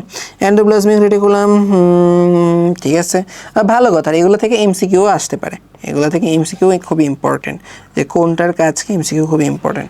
কোষ গহ্বর, কোষ গহ্বরে যে সংজ্ঞা দেয়া আছে, ঠিক আছে? এই সংজ্ঞাটা ধরা হচ্ছে এখানে চলে আসতে পারে, ঠিক আছে? এটা এখান থেকে হচ্ছে আমরা দেখব। তারপরে লাইসোজোম, লাইসোজোম কিন্তু অনেক ইম্পর্টেন্ট কয়ের জন্য, স্পেশালি ক্ষয়ের জন্য, ঠিক আছে? কারণ আমরা কি জানি, লাইসোজোমকে হচ্ছে আত্মঘাতী থলিকা বলা হয়, ঠিক আছে? সে কি করে, সে হয়ে যাচ্ছে জীবাণু টিবাণু ধ্বংস করে ফেলে। তো এই সকল বিষয়কে মাথায় রেখে প্রায় হচ্ছে সৃজনশীলের খ আসে লাইসোজোম থেকে, দিলে এটা তোমাকে এখান থেকে ভালো করে পড়তে হবে। কোষ কঙ্কাল থেকে তোমরা অলরেডি হচ্ছে দেখছো কোষ কঙ্কাল কাকে বলে, তারপর হচ্ছে কি মাইক্রোটিউবিউল কি, মাইক্রোফিলামেন্ট কি, ঠিক আছে? বা ইন্টারমিডিয়েট ফিলামেন্ট কি। তো এই জাতীয় জিনিসপত্র কিন্তু সৃজনশীলের কথে আসবে, তাহলে তোমাকে এটা এইভাবে হচ্ছে পড়ে ফেলতে হবে। রাইবোজোম থেকে তোমাকে এখান থেকে যেটা হচ্ছে পড়তে হবে, আবার সেম জিনিস, যে রাইবোজোম কী বা কাকে বলে, রাইবোজোমের কাজ, এগুলো কখতে আসতে পারে। আরেকটা জিনিস আসতে পারে যে এটাকে কেন হচ্ছে কি বলা হয়, প্রোটিন ফ্যাক্টরি বলা হয়, কারণ এটা প্রোটিন সংশ্লেষণে সহায়তা করে, হ্যাঁ? তাহলে এগুলো হচ্ছে তোমাকে এনে গেল। সেন্ট্রোজোম থেকে, যে সেন্ট্রোজোমের হইতেছে গঠন বা কাজ, পরীক্ষাতে চলে আসতে পারে। তাহলে এটাও মূলত হচ্ছে কীভাবে ক খ এর জন্য তোমার হচ্ছে ইম্পর্টেন্ট। এই তো গেল। গ এর জন্য খুবই খুবই খুবই খুবই ইম্পর্টেন্ট হলো এই নিউক্লিয়াস। নিউক্লিয়াস হলো ভাইয়া গ এর জন্য খুবই খুবই খুবই খুবই ইম্পর্টেন্ট একটা জিনিস। এটা হচ্ছে নিউক্লিয়াসের চিত্র তোমার এখান থেকে লাগবে। নিউক্লিয়াসের যে হচ্ছে গঠনের যে বর্ণনা, এই বর্ণনাটা তোমার এখান থেকে হচ্ছে দরকার পড়বে, ঠিক আছে? এখান থেকে হচ্ছে দরকার পড়বে, ঠিক আছে? আচ্ছা, এরপর চলো আমরা যাই হচ্ছে সামনের দিকে, যদি হচ্ছে আগাই, সামনের দিকে আগাইলে এই চলে আসলাম টিস্যু। এইবার তোমাদের মাথা হচ্ছে কি বলা যায়, নষ্ট হওয়া শুরু হয়েছে, ঠিক আছে? যে ভাই এতক্ষণ পর্যন্ত তো কোনোভাবে মানা যায়, এখন টিস্যু কি করব? টিস্যু নিয়ে তো আমি অনেক টেনশনের মধ্যে আছি, টেনশনে কিচ্ছু নেই পেলাম। তোমরা টিস্যু কি করবা, বই থেকে ভাইয়া পড়তে যাবা না। তুমি যেটা করবা, টিস্যু থেকে কিন্তু ভাই প্রশ্ন আসে, বুঝছো? এই প্যারেনকাইমা বলো, কোলেনকাইমা বলো, স্ক্লেরেনকাইমা বলো, এগুলা থেকে কিন্তু ঘ এর প্রশ্ন আসে পরীক্ষাতে। আবার তুমি যদি এখানে চলে আসো, জাইলেম থেকে হচ্ছে ট্রাকির, ভ্যাসেল, যে চিত্র যেগুলো আছে, তারপর হচ্ছে জাইলেম প্যারেনকাইমা, জাইলেম ফাইবার, এগুলোও কিন্তু তোমার সৃজনশীলের ঘতে লাগে। কি আসবে ভাই, বৈশিষ্ট্য আসবে, অথবা দুইটার তুলনা আসে। কি বললাম ভাইয়া, বৈশিষ্ট্য আসবে, তুলনা। এই যে ফ্লোয়েম টিস্যুর এই ছবিটা পরীক্ষার জন্য হচ্ছে লাগে। আবারও যদি বলি, এখানে হচ্ছে কি লাগবে, বৈশিষ্ট্য আর তুলনা, এই কয়েকটা জিনিস তোমার এখানে হচ্ছে দরকার পড়বে। হ্যাঁ, তাহলে এগুলোও ধরো হচ্ছে যে সিভ কোষ, সঙ্গী কোষ, তারপর হচ্ছে ফ্লোয়েম প্যারেনকাইমা, ফ্লোয়েম ফাইবার। এগুলা কিসের জন্য লাগবে? ঘয়ের জন্য, বৈশিষ্ট্য তুলনা। এখন যে এত জিনিসপত্র তুমি পড়তে গিয়ে তো অনেক প্যারা খাবা, তাহলে তুমি কীভাবে পড়বা? চলে যাবো হচ্ছে কোথায় বলো দেখি, চলে যাবো কোথায়? ওই যে আমাদের ক্লাস নোটটাতে। ক্লাস নোটটার মধ্যে যদি তুমি ভাইয়া যাও, দেখো তোমরা হইতেছে একদম শুরুতে চলে যাবে ক্লাস নোটের, দেখবা একদম শুরুতে তোমাদেরকে এই যে এইটা হচ্ছে পড়ানো হয়েছিল। ঠিক আছে, এই দেখো সরল টিস্যু, দেখছো তিনটা হচ্ছে তুলনা করে দেয়া আছে, প্যারেনকাইমা, কোলেনকাইমা, স্ক্লেরেনকাইমা বৈশিষ্ট্যগুলো তুলনা করে। তাই মানে কি তুমি এটাকে বৈশিষ্ট্য পড়া হবে, পয়েন্ট আকারেও লিখতে পারো। আবার যদি তোমার পরীক্ষাতে পার্থক্য আসে যে প্যারেনকাইমা কোলেনকাইমার পার্থক্য লিখো, ঠিক আছে, অথবা তোমার যদি হইতেছে আসে যে প্যারেনকাইমা স্ক্লেরেনকাইমার পার্থক্য লিখো, বা এই জাতীয় জিনিসপত্র যদি আসে, তাইলে এখানে তুমি এটা ইজিলি হচ্ছে লিখে ফেলতে পারবা। সেম জিনিস তুমি যদি হচ্ছে একটু নিচে যাও, দেখো আমরা কিন্তু এখানে কি করছিলাম, তোমাদেরকে জাইলেমে যে চারটা কোষ আছে এগুলো একদম কমন সেন্স দিয়ে কিন্তু বুঝিয়ে পড়েছিলাম। তাহলে আমার থাকবে একবার জাস্ট হচ্ছে এই পার্টটা দেখো, দেখলে এমসিকিউ যদি এখান থেকে আসে, পড়া কিন্তু এমসিকিউ আসে, তার মানে তোমার এখান থেকে ভালো করে হচ্ছে পড়া লাগবে। হ্যাঁ, তাহলে দেখো যে ট্রাকিড, ভেসেল, জাইলেম, প্যারেনকাইমা, দেখো এই চারটা কোষ কিন্তু তোমাকে এখানে একসাথে কম্পেয়ার করে করে ধরে ধরে পড়ানো হয়েছে, তাহলে তুমি কিন্তু ইজিলি পারবা। সেম জিনিস কিন্তু হচ্ছে কি তোমার ফ্লোয়েম নিও, ঠিক আছে, যে ট্রাকিড, ভেসেল, ঠিক আছে। আচ্ছা হ্যাঁ, এই যে আমরা যদি একটু সামনের দিকে যাই, ফ্লোয়েম নিয়েও কিন্তু হচ্ছে তুমি এই জিনিসটা হচ্ছে পাবা যে সিভ কোষ, সঙ্গী কোষ, ফ্লোয়েম প্যারেনকাইমা, ফ্লোয়েম ফাইবার, এদের হচ্ছে এবার তুলনা করে দেওয়া আছে। তাইলে তোমার জন্য হচ্ছে মনে রাখো এগুলো অনেক ইজি হবে। হ্যাঁ, তাহলে এখান থেকে চার্টগুলো নিয়ে এইভাবে হচ্ছে পড়ে ফেলবা। ওকে, আচ্ছা এরপরে আমরা যদি হচ্ছে যাই সামনের দিকে, চলে আসি প্রাণী টিস্যু। প্রাণী টিস্যু থেকে ভাই এগুলো দরকার নেই, এগুলো থেকে তেমন কিছু এরকমভাবে আসে না, ঠিক আছে, এগুলো দরকার নেই, এখান থেকে তেমন কিছু দরকার পড়ে না। প্রাণী টিস্যু 4 রকমের হয়, আবরণী, যোজক, পেশি, স্নায়ু। এখান থেকে তোমার আবরণী যে কাজগুলো আছে এগুলো পড়ে ফেলবা। এগুলো সৃজনশীলের খতে দিতে পারে বা ঘতেও দিতে পারে, যে আবরণী কলার কাজ কি বা উদ্দীপকের টিস্যুটার কাজ কি, তখন কিন্তু তোমাকে এগুলো লিখতে হবে। খতে নর্মালি সবচেয়ে কমনলি এই কোশ্চেনে তুমি হচ্ছে খতে পাবা, কমনলি খতে পাবা হ্যাঁ খয়ের মধ্যে। এখন চলে আসা হইতেছে এদের হচ্ছে এই যে এদের যে এক্সাম্পলগুলো, যে স্কোয়ামাস, কিউবয়েডাল, কলামনার, এগুলো মেনলি কোথায় আসবে? কতে আসবে অথবা এমসিকিউ। নর্মালি মেনলি তোমার এগুলো এমসিকিউতে আসবে। হ্যাঁ, এই যে সাধারণ আবরণী, স্ট্র্যাটিফাইড, ঠিক আছে, এগুলো কিন্তু ভালো কথা, কিছু কিছু আবার খতেও আসে, ঠিক আছে। তাহলে হচ্ছে ক, খ আর এমসিকিউ, ক, খ আর এমসিকিউ। হ্যাঁ, তাহলে এখানে হচ্ছে আমি লিখে দিই, এই যতগুলো এখানে আমি দাগাইতেছি সবগুলা কোথায় আসবে? মেনলি তোমার ক, খ আর এমসিকিউতে আসবে। কতে আসে, খতে আসে আর এমসিকিউতে হইতেছে আসে কেন অমুক জায়গায় অমুক টিস্যু লাগে, কলামনার লাগে, কেন অমুক জায়গায় হচ্ছে কিউবয়েডাল লাগে, এই জাতীয় জিনিসপত্রগুলো এখান থেকে জানতে হয়। আচ্ছা এরপর চলে আসো ভাই হচ্ছে কোথায়? যোজক টিস্যু। যোজক টিস্যু থেকে হচ্ছে কি ফাইব্রাস আর স্কেলিটাল, এগুলো একবার রিডিং পড়বা, কারণ কোমোলাসিস নিয়ে তোমাদের আলাদা চ্যাপ্টারই আছে, ওইখান থেকে হচ্ছে আসা চান্স তেমনটা নাই। তরল যোজক টিস্যু, তরল যোজক টিস্যু থেকে হচ্ছে তোমার এখানে কি খেয়াল রাখতে হবে? রক্ত। রক্ত থেকে হচ্ছে রক্ত কী কী নিয়ে তৈরি? রক্ত তৈরি হচ্ছে তোমার এই যে রক্তরস আর রক্তকণিকা, কোনটা কত পার্সেন্ট এটা হচ্ছে তোমার এখানে লাগবে। হ্যাঁ, তারপর হচ্ছে 3 রকমের রক্তকোষ থাকে, এদের নাম কি? এগুলো তো তোমরা বাচ্চাকাল থেকেই জানো, এগুলো নতুন করে তোমাদেরকে পড়ানোর কিছু নাই। হ্যাঁ, তারপর এখানে কিন্তু এটা আসে যে লসিকা কাকে বলে, লসিকার সংজ্ঞাটা, এটা কিন্তু সৃজনশীলের কতে আসে, খতেও দিতে পারে, ঠিক আছে, কতেও দিতে পারে, মেনলি এটা কতেই আসে যে লসিকা কাকে বলে, লসিকার সংজ্ঞা। এরপরে চলে আসা হচ্ছে পেশি। পেশি যে ভ্রূণের মেসোডার্ম থেকে, এটা কিন্তু খুবই কমন একটা এমসিকিউ, এটা খুবই কমন ক, আর হচ্ছে এটা হচ্ছে কি এমসিকিউ থেকে তোমার দিতে পারে। হ্যাঁ, আচ্ছা এরপরে এই যে 3 প্রকার পেশির যে চিত্র, এই চিত্রটা কিন্তু ভাই ভয়াবহ রকমের ইম্পর্টেন্ট, এই চিত্রটা ভয়াবহ রকমের ইম্পর্টেন্ট। এরপর চলে আসো অনৈচ্ছিক পেশি, ঐচ্ছিক পেশি, হৃৎপেশি, এদের হইতেছে পার্থক্য, তুলনা, হ্যাঁ, আর হচ্ছে বৈশিষ্ট্য, এগুলো একদম একদম ডিটেলস তোমাকে জানতে হবে, পার্থক্য, তুলনা আর হচ্ছে বৈশিষ্ট্য। হ্যাঁ, তাহলে এগুলো যেটা বলছিলাম, এভাবে যদি প্যারা আসে পরীক্ষাতে, প্যারা করে লিখবা না, এগুলো পয়েন্ট করে লিখতে হবে। আর পার্থক্য তুলনা চাইলেও তো পয়েন্ট করে লিখতে হবে। তাহলে এইগুলো দেখো কিন্তু তোমাদের বইয়ে তোমাদের ক্লাসে কিন্তু আমি এভাবে পড়াইছিলাম। হ্যাঁ, এগুলো কিন্তু তোমাদের ক্লাসে এইভাবে আমি পড়াই দিয়েছিলাম, যে 3টা তুলনা করে, ঠিক আছে। এই যে দেখো 3 রকমের পেশি, এই 3 রকমের পেশি কিন্তু এখানে এভাবে তুলনা করে করে পড়াইছি। তাহলে তুমি যদি হচ্ছে এই চার্টটা একবার দেখে ফেলো, তোমার পড়াটা শেষ, এবং তুমি এটা ইজিলিও মনে রাখতে পারবা। হ্যাঁ, তাহলে দেখো এখান থেকে এটা গেল পেশি টিস্যুর পরে আমরা চলে আসি স্নায়ু টিস্যু।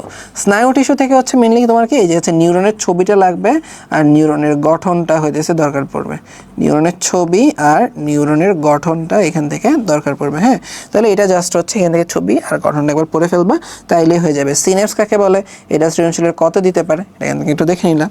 অঙ্গ আর তন্ত্র, তাহলে অঙ্গ আর তন্ত্র থেকে এখানে অঙ্গের সংজ্ঞাটা একটু দেখে নিও, অঙ্গ হচ্ছে কাকে বলে। আর এখান থেকে হচ্ছে একবার জাস্ট রিডিং পড়বা, কি বললাম, রিডিং। কারণ এখান থেকে কপাল খারাপ হলে সৃজনশীলে ক খ দেয়, যেটা বললাম নর্মালি এখান থেকে কিন্তু কোনো ক খ পরীক্ষাতে আসে না, ধরো হচ্ছে গ ঘ আসার চান্স হচ্ছে আরও কম। তাহলে তুমি এখানে কী করবা, জাস্ট শুধুমাত্র একটা রিডিং দিয়ে রাখবা, রিডিং দিয়ে জাস্ট পরীক্ষাতে আসলে যেন নিজের মতো করে কিছু লিখতে পারো, এমসিকিউ বলো বা সেমিলে ক আসো নিজের মতো যেন লিখতে পারো, তাইলেই হবে। এছাড়া তেমন কিছু যন্ত্র এখান থেকে তেমন কিছু দরকার নেই। অনুবীক্ষণ যন্ত্র এগুলো এখন দরকার নেই, এগুলা থেকে কোশ্চিন কদাচিৎকালে মাঝে মাঝে দেখা যায় হয়ে যাচ্ছে একটা এমসিকিউ আসে, তো এটার জন্য এত ইফোর্ট দিয়ে এখন এগুলো পড়ার দরকার নেই। ঠিক আছে, চাইলে অঙ্গতন্ত্র বাদ দিতে পারে, এগুলো থেকে নর্মালি কোয়েশ্চেন আসে না, মাঝে মাঝে কপাল খারাপ হলে আসে। তো কপাল খারাপ হয়েছে কিনা এটা আমরা পরীক্ষার হলে গেলেই জানতে পারবো। আগে থেকে হচ্ছে একটা এমসিকিউর জন্য এত ইফোর্ট দেওয়া লাগবে না, এর থেকে ইফোর্ট তুমি হচ্ছে অন্য জায়গার মতো দিবা, যেখানে তুমি মোটামুটি শিওর আসে। ঠিক আছে, এবং তুমি ইফোর্ট দিলে এটা সলভ হবে। কিন্তু এখানে দেখা যায় তুমি ইফোর্ট দিচ্ছ, তুমি পড়া হইতেছে না, মনে থাকে না, তাহলে তো লাভ নেই। হ্যাঁ, এরকম যে সকল টপিক আছে এগুলো কিন্তু বুদ্ধিমানেরা স্কিপ করে, আর যারা দেখা যাবে তোমার আমার মতো বোকা, তারা না আবার এটা পারতেই হবে নিয়ে পড়ে থাকে, তাদের কিন্তু এগুলো হয় না। হ্যাঁ, তাহলে দেখো এখান থেকে আমাদের 2 নম্বর চ্যাপ্টারও শেষ। 2 নম্বর চ্যাপ্টার শেষ হওয়ার পর আমরা কোথায় চলে আসলাম, আমাদের 3 নম্বর চ্যাপ্টার, যেটা হলো ভাইয়া কোষ বিভাজন। তাহলে চলো আমরা এখন কোষ বিভাজন এখান থেকে শুরু করি। কোষ বিভাজনের শুরুর দিকে এখানে যে প্যারা যেগুলো আছে এগুলো জাস্ট একবার রিডিং দিয়ে রাখবা। তুমি অলরেডি জানো, যারা 1 নম্বর চ্যাপ্টার ভালো করে পড়ে আসছো, ব্যাকটেরিয়া, অ্যামিবা, প্লাজমোডিয়াম এরা এক কোষী। ঠিক আছে, এগুলো এখানে নতুন করে পড়ার কিছু নেই, এগুলো জাস্ট কি বললাম ভাইয়া রিডিং দিবা। ঠিক আছে, এরপর চলে আসবে হচ্ছে মাইটোসিস। মাইটোসিস থেকে হচ্ছে এগুলো জানা লাগবে, নিউক্লিয়াসও একবার বিভাজিত হয়, ক্রোমোজোমও একবার বিভাজিত হয়, সাইটোপ্লাজমও একবার বিভাজিত হয়। তাহলে সব কিছু যেহেতু একবার হয় সমান থাকে, ঠিক আছে, তাই এটাকে সমীকরণিক বিভাজন বলে। তাহলে এই যে এইটা হচ্ছে তোমার লাগবে, কতেও লাগবে খতেও, যে মাইটোসিসের অপর নাম কি, সমীকরণিক বিভাজন। আবার খতে আসবে কি, কেন মাইটোসিসকে সমীকরণিক কোষ বিভাজন বলা হয়। তাহলে এটা কিন্তু ভাই এখান থেকে তোমাকে পড়ে ফেলতে হবে। আরেকটা জিনিস তোমাকে এখান থেকে যেটা জানতে হবে সেটা হলো এই যে হচ্ছে যে কোথায় কোথায় প্রাণীর দেহ কোষে, উদ্ভিদের বর্ধনশীল ভাজক টিস্যু, কাণ্ডমূলের অগ্রভাগ, ভ্রূণমূল, বর্ধনশীল পাতা, ঠিক আছে, নিম্নশ্রেণীর উদ্ভিদ, প্রাণীর অযৌন জনন, এই যে জিনিসগুলো এগুলো মিলে তোমার এমসিকিউ এর জন্য লাগবে। হ্যাঁ, তাহলে এই লাইনগুলো একটু পড়বা, এমসিকিউ এর জন্য লাগবে। মাইটোসিসের পর্যায়, ঠিক আছে, কতগুলো হচ্ছে ধাপে হয়, মেইনলি হচ্ছে 2টা, একটা হচ্ছে ক্যারিওকাইনেসিস আর একটা হচ্ছে কি সাইটোকাইনেসিস। এবং এই বিভাজন শুরুর আগে কি থাকে, ইন্টারফেস লাগে। এগুলো কিন্তু তোমার সৃজনশীলের কয়ের জন্য লাগবে। এগুলো কিসের জন্য ভাই লাগবে, সৃজনশীলের কয়ের জন্য কিন্তু এটা দরকার পড়বে। হ্যাঁ, আর এই যে হচ্ছে 5টা পর্যায় আছে, প্রোফেজ, প্রোমেটাফেজ, অ্যানাফেজ, টেলোফেজ। তাহলে এইগুলো ভাই তুমি হচ্ছে কীভাবে পড়বা, কিসের জন্য পড়বা, দেখো এই যে এখান থেকে আবারও ওই যে আগের মতো হচ্ছে আমি এখানে একটা দাগ দিব। ঠিক আছে, এই যে বিসমিল্লাহ বলে এখান থেকে শুরু হবে প্রোফেজ, প্রোমেটাফেজ, ঠিক আছে, তারপর হচ্ছে মেটাফেজ, তারপরে এখানে কি আছে অ্যানাফেজ, তারপরে এখানে কি আছে ভাই টেলোফেজ। হ্যাঁ, তাইলে এই যে যা এখান থেকে আছে তোমাকে এখান থেকে সব বৈশিষ্ট্য, ঠিক আছে, এখান থেকে তোমাকে সব বৈশিষ্ট্য এবং চিত্র অবশ্যই ভালো করে পড়তে হবে। তাইলে আমি এখানে হচ্ছে লিখে দিই, এখানে তোমাকে সব কোথায় কোশ্চেন আসবে, ক খতেও আসতে পারে, মেইনলি আসবে কোথায়, গ ঘয়ের জন্য মেইনলি পড়বা, গ ঘয়ের জন্য সব পড়লে তোমার ক খ, তারপরে হচ্ছে এমসিকিউ, এগুলো এখানে হচ্ছে কভার হয়ে যায়। তাহলে এখান থেকে তোমাকে কী চাবে, একটা চাবে হচ্ছে তোমার এদের বৈশিষ্ট্য চাইতে পারে, ঠিক আছে, তারপরে কী চাবে, এখান থেকে চিত্র চাবে, আরেকটা চাইতে পারে সেটা হচ্ছে 2টা ধাপের তুলনা চাইতে পারে। এই হয়ে যাচ্ছে হচ্ছে বিষয়গুলো। এখন এইগুলোর জন্য আমি কি বলছি, তো প্যারা করে লেখা, কিন্তু তুমি কীভাবে লিখলে ভালো হবে, তোমার অলরেডি অ্যান্সার জানো, এগুলো যদি তুমি তুলনা করে লিখতে পারো, যে পয়েন্ট করে লিখতে পারো, তাহলে সবচেয়ে ভালো হয়। তাহলে এর জন্য কী করবো, চলো হচ্ছে আমরা দেখাই, আমরা হচ্ছে আবার আমাদের ওয়ান শট ক্লাসটাতে হচ্ছে যাই। আমাদের 3 নম্বর চ্যাপ্টারটা হচ্ছে খুঁজে বের করি, যে কোষ বিভাজন এখানে আছে। কোষ বিভাজনের এখান থেকে আমরা এটার ক্লাস নোটটাতে হচ্ছে যাই। হ্যাঁ, তাহলে ক্লাস নোটটাতে গেলে তুমি এখানে দেখবা তোমাদের এই যে 5টা যে ধাপ আছে, হ্যাঁ, মাইটোসিসের যে 5টা ধাপ আছে, এই ধাপগুলো কিন্তু এখানে সুন্দর করে আমি কিছু পয়েন্টের আন্ডারে হচ্ছে লিখলে কিন্তু আমাদেরকে শিখাইছি, ওইভাবে হচ্ছে শিখে ফেলবা। যেমন প্রোফেজের নিউক্লিয়াস কীরকম, ক্রোমোজোম কেমন, স্পিন্ডল যন্ত্র কীরকম হয়। প্রোমেটাফেজের ক্ষেত্রেও হচ্ছে সেম, নিউক্লিয়াস, ক্রোমোজোম, স্পিন্ডল যন্ত্র, সবগুলোর ক্ষেত্রে কিন্তু এভাবেই তোমাদেরকে পড়ানো হয়েছে, নিউক্লিয়াস, ক্রোমোজোম, স্পিন্ডল তন্ত্র। তাহলে তোমার পরীক্ষাতে যদি কখনো পার্থক্য বা তুলনা করতে বলে যে প্রোমেটাফেজের মেটাফেজের তুলনা, তুমি কী করবা, দুটো নিউক্লিয়াসের তুলনা করবা, তুমি কী করবা, দুটো ক্রোমোজোমের অবস্থার তুলনা করবা, তুমি কী করবা, দুটো স্পিন্ডল যন্ত্রের অবস্থার তুলনা করবা। কথা বুঝতে পারছো? তাইলেই কিন্তু বিষয়টা হয়ে যাবে। তাহলে চলো আমরা যাই হচ্ছে কোথায়, এই জায়গাতে। তাহলে আমরা বুঝে ফেলছি কিন্তু যে হচ্ছে এই 5টা ধাপ থেকে আসলে আমাদের কি পড়া লাগবে। হ্যাঁ, তারপর চলো আমরা এখান থেকে চলে যাই হচ্ছে মাইটোসিসের গুরুত্ব। এইটা কিন্তু খুবই খুবই খুবই খুবই ইম্পর্ট্যান্ট একটা টপিক। এটা তোমাকে অবশ্যই অবশ্যই অবশ্যই অবশ্যই অবশ্যই পড়তে হবে, এবং এটাকে তোমাকে কীভাবে লিখতে হবে, এটা অবশ্যই পয়েন্ট করে হচ্ছে লিখতে হবে। তোমরা যেটা করো ঠিক এইভাবে প্যারা করে হচ্ছে লিখতে হবে, প্যারা করে লেখা যাবে না, কীভাবে লিখতে হবে, পয়েন্ট করে করে হচ্ছে এটা হচ্ছে লিখতে হবে। আরেকটা জিনিস সেটা হইলো হচ্ছে যে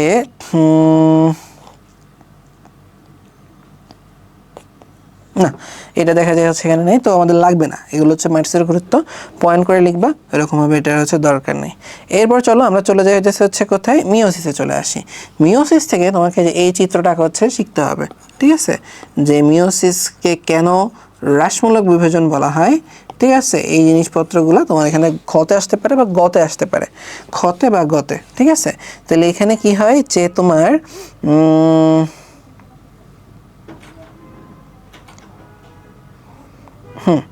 এখানে যেটা হয় যে তোমার মিওসিসে ক্রোমোজোম একবার বিভাজিত হয়, নিউক্লিয়াস দুইবার বিভাজিত হয়। এটা তোমাদের স্লাইডে দেবো, সুন্দর করে বুঝিয়ে পড়াইছি।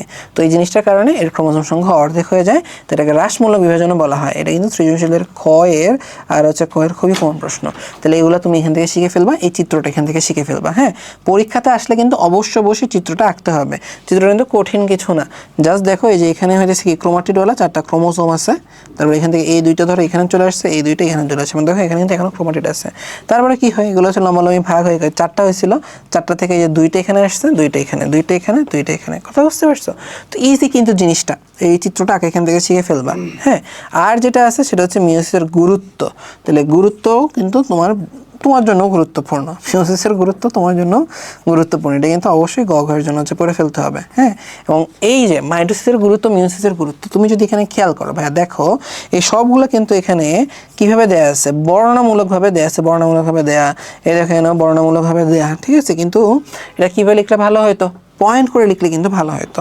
তাই দেখো তোমাদের কিন্তু আমি স্লাইডে এই কাজটাই করছি, এই সবগুলার বৈশিষ্ট্য কিন্তু পয়েন্ট করে করে কীভাবে তুমি লিখবা এগুলো হচ্ছে শেখানো আছে, ঠিক আছে। এই দেখো যে মাইটোসিসের গুরুত্বগুলো দেখো সুন্দর করে ছন্দ দিয়ে এখানে দেওয়া আছে, মাইটোসিসের গুরুত্ব তুমি এইভাবে পড়ে ফেলবা। তারপর দেখো হচ্ছে মিওসিসের যে গুরুত্বগুলো আছে ওইগুলো তুমি এইভাবে হচ্ছে পেয়ে যাবা, ঠিক আছে, পয়েন্ট করে হচ্ছে পেয়ে যাবা। তাহলে চলো আমরা যাই হচ্ছে সামনের দিকে হচ্ছে আগাই। তাহলে দেখো এখান থেকে হচ্ছে আমার মাইটোসিস মিওসিসের গুরুত্ব এগুলো শেষ। তাহলে এই চ্যাপ্টারও মোটামুটি শেষ। এখন আমরা চলে যাবো এর পরের চ্যাপ্টার, সেটা হলো চ্যাপ্টার 4, জীবনী শক্তি। যেই চ্যাপ্টার পড়তে গিয়ে, যে চ্যাপ্টারের নাম যদিও জীবনী শক্তি, কিন্তু যেই চ্যাপ্টার পড়তে গিয়ে তোমাদের আর জীবনী শক্তি থাকে না, তোমাদের হচ্ছে দেখা যায় জীবনী শক্তি হাওয়া হয়ে যায়। তাহলে চলো আমরা এটা শুরু করি। এই 4 নাম্বার চ্যাপ্টারে মেইনলি আছে 3টা টপিক। একটা হলো কি ভাইয়া, এটিপি, সালোক সংশ্লেষণ আর হচ্ছে শ্বসন, এই 3টা টপিক। এখন এখানে শুরুতে আছে হচ্ছে তোমার এটিপি নিয়ে হচ্ছে কিছু কথাবার্তা। এটিপি নিয়ে যদি বলি, দেখো এখানে অল্প একটু জায়গা নিয়ে তোমার হচ্ছে এটিপি নিয়ে কথাবার্তা বলা আছে, বলা যায় এই ছবিটা বাদ দিলে 1 পেজ, ছবি সহ ধরলে হচ্ছে 1.5 পেজ। কিন্তু এখান থেকে অনেকগুলা হচ্ছে সৃজনশীলের কয়ের কোয়েশ্চেন আছে, ক্ষয়ের কোয়েশ্চেন আছে, এমসিকিউর কোয়েশ্চেন আছে। তো আমি তোমাদেরকে একটু দাগিয়ে দিই, যেহেতু এই শর্ট জায়গাতে দেখবো অন্যান্য চ্যাপ্টারে কিন্তু শুরুর পার্ট অনেক কিছু আমরা বাদ দিতে, যেগুলো থেকে আসে না কিছু, কিন্তু এখানে কিন্তু ভাই আসে। তোমাদেরকে আমি শর্ট করে আমি দাগিয়ে দিব, ঠিক আছে।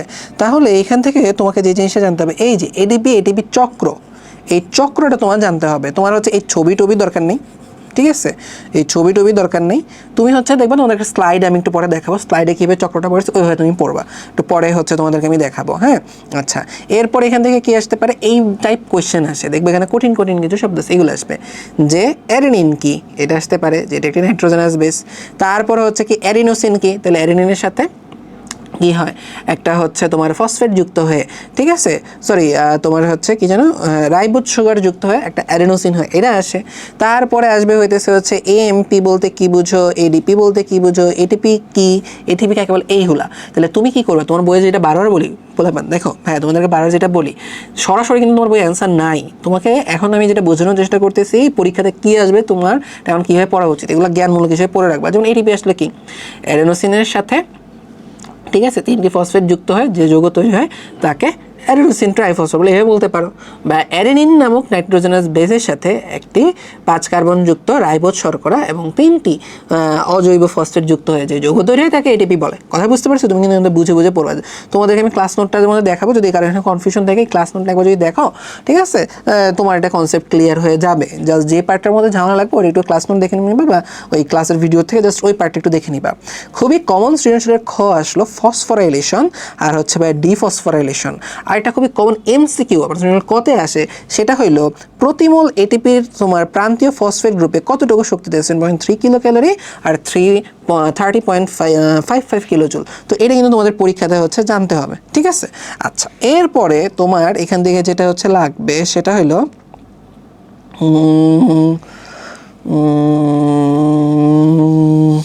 তারপর তোমাদের এখান থেকে লাগবে এই যে এটিপিকে কেন রিচার্জেবল ব্যাটারি বলা হয়, ঠিক আছে, এই যে এই জিনিসটা লাগবে।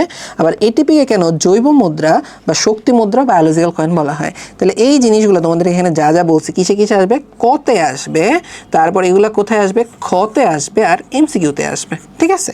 তাহলে এখান থেকে ভাই এই কয়েকটা জিনিস তোমার এখান থেকে ভালো করে পড়ে নিতে হবে। এরপর চলে আসবে সালোক সংশ্লেষণ। সালোক সংশ্লেষণ থেকে তোমার এখান থেকে হচ্ছে জানা লাগবে যে সালোক সংশ্লেষণের সংজ্ঞাটা এখান থেকে পড়ে ফেলবে, যে ফটোসিনথেসিস কাকে বলে। হ্যাঁ, তারপর তোমার এখান থেকে জানা লাগবে সালোক সংশ্লেষণ উপাদান কয়টা, 4টা উপাদান আছে। এই 4টা উপাদান তোমার এখান থেকে হচ্ছে জানতে হবে, ওগুলো তোমার এমসিকিউ এর জন্য আসতে পারে। ওকে, বিক্রিয়াটা তো তোমার লাগবেই, এটা আমরা বাচ্চাকাল থেকে পারি, নতুন করে তোমাদেরকে শেখানোর কিছু নাই। পাতার মেসোফিল টিস্যুতে হচ্ছে সালোক সংশ্লেষণ হয়, এটা তোমাদের জানতে হবে, ঠিক আছে। আরেকটা জিনিস তোমার এখান থেকে হচ্ছে জানা লাগবে, সেটা হলো বায়ুমণ্ডলে 0.03% এবং পানিতে 0.3% কার্বন ডাইঅক্সাইড আছে। তাহলে এই কয়েকটা জিনিস তোমাকে জানতে হবে। আরেকটা জিনিস জানতে হবে, অক্সিজেনের পানি হলো সালোক সংশ্লেষণের বাই প্রোডাক্ট। দেখো ভাইয়া, সালোক সংশ্লেষণে 3টা জিনিস তৈরি হয়, শর্করা তৈরি হয়, পানি তৈরি হয় আর অক্সিজেন তৈরি হয়। এখানে দেখো আমার মেইন জিনিস কিন্তু হচ্ছে শর্করা। সালোক সংশ্লেষণ কিন্তু খাদ্য তৈরির জন্য হয়, অক্সিজেন বা পানি তৈরির জন্য না। হ্যাঁ, তাহলে এখানে দেখো আমার মেইন জিনিস হচ্ছে শর্করা তৈরি হয়। তাহলে তোমাকে এখান থেকে শর্করাটা এখানে ভালো করে দাগিয়ে দিতে হবে, ঠিক আছে। আচ্ছা, তারপরে এখান থেকে হইতেছে দেখো, এখান থেকে হচ্ছে দেখো আমরা যাব হচ্ছে একটু সামনের দিকে। আচ্ছা, এখন আমরা এখান থেকে সামনের দিকে গেলে কি পাবো, এই যে এটা তোমার জানতে হবে, এখানে পানি জারিত হয় আর কার্বন ডাইঅক্সাইড বিজারিত হয়। তো এটা তোমরা একটু কনফিউজ থাকো কোন জায়গায় জারিত হয় কোন জায়গায় হচ্ছে বিজারিত হয়। এটা কিন্তু তোমাদেরকে হচ্ছে আমি ক্লাসের মধ্যে খুবই সিম্পলি বুঝিয়ে দিয়েছি। যারা একবার ওই ক্লাস নোটটা দেখবা বা যারা ক্লাস থেকে বুঝবে না, জাস্ট ওই ভিডিওর এই পার্টটা একবার দেখবা, ইনশাল্লাহ এটা তোমরা কখনো ভুলবে না, ঠিক আছে। এইটা নিয়ে কোনো কনফিউশনই হবে না। এখানে দেখবে সালোক সংশ্লেষণ শ্বসনে কিছু কিছু জিনিস জারিত লেখা বিজারিত লেখা, তোমরা খুবই কমনলি এইগুলোতে কনফিউজ হও। এবং স্যার ম্যাডামরাও জানে, স্যার ম্যাডামরা এই জায়গার মধ্যে ধরো প্যাচ দিয়ে এমসিকিউ করে যদি কোয়েশ্চেন কঠিন করতে চায়, ঠিক আছে। আচ্ছা, এরপরে চলো আমরা চলে আসি সালোক সংশ্লেষণ প্রক্রিয়া। সালোক সংশ্লেষণ প্রক্রিয়া থেকে তোমাকে কি জানতে হবে, যে এটা জানতে হবে, এই সালটা একটু লাগবে। 1905 সালে ব্ল্যাকম্যান হচ্ছে 2টা পর্যায়ে ভাগ করে, আলোক নির্ভর আর আলোক নিরপেক্ষ। আর ভালো কথা হয় যেগুলো কোথায় আসবে, এই যে সালোক সংশ্লেষণ রিলেটেড কথাগুলো, এগুলো কতে আসবে, আবার হইতেছে ধরো হচ্ছে এমসিকিউতে আসবে, নর্মালি হচ্ছে এই জায়গাগুলোতেই তুমি পাবা। আচ্ছা, এই যে আলোক নির্ভর পর্যায় খুবই খুবই খুবই খুবই ইম্পর্টেন্ট, খুবই খুবই ইম্পর্টেন্ট। এখানে ধরো স্টার দিয়ে তুমি শেষ করতে পারবে না, এটা এতটাই ইম্পর্টেন্ট।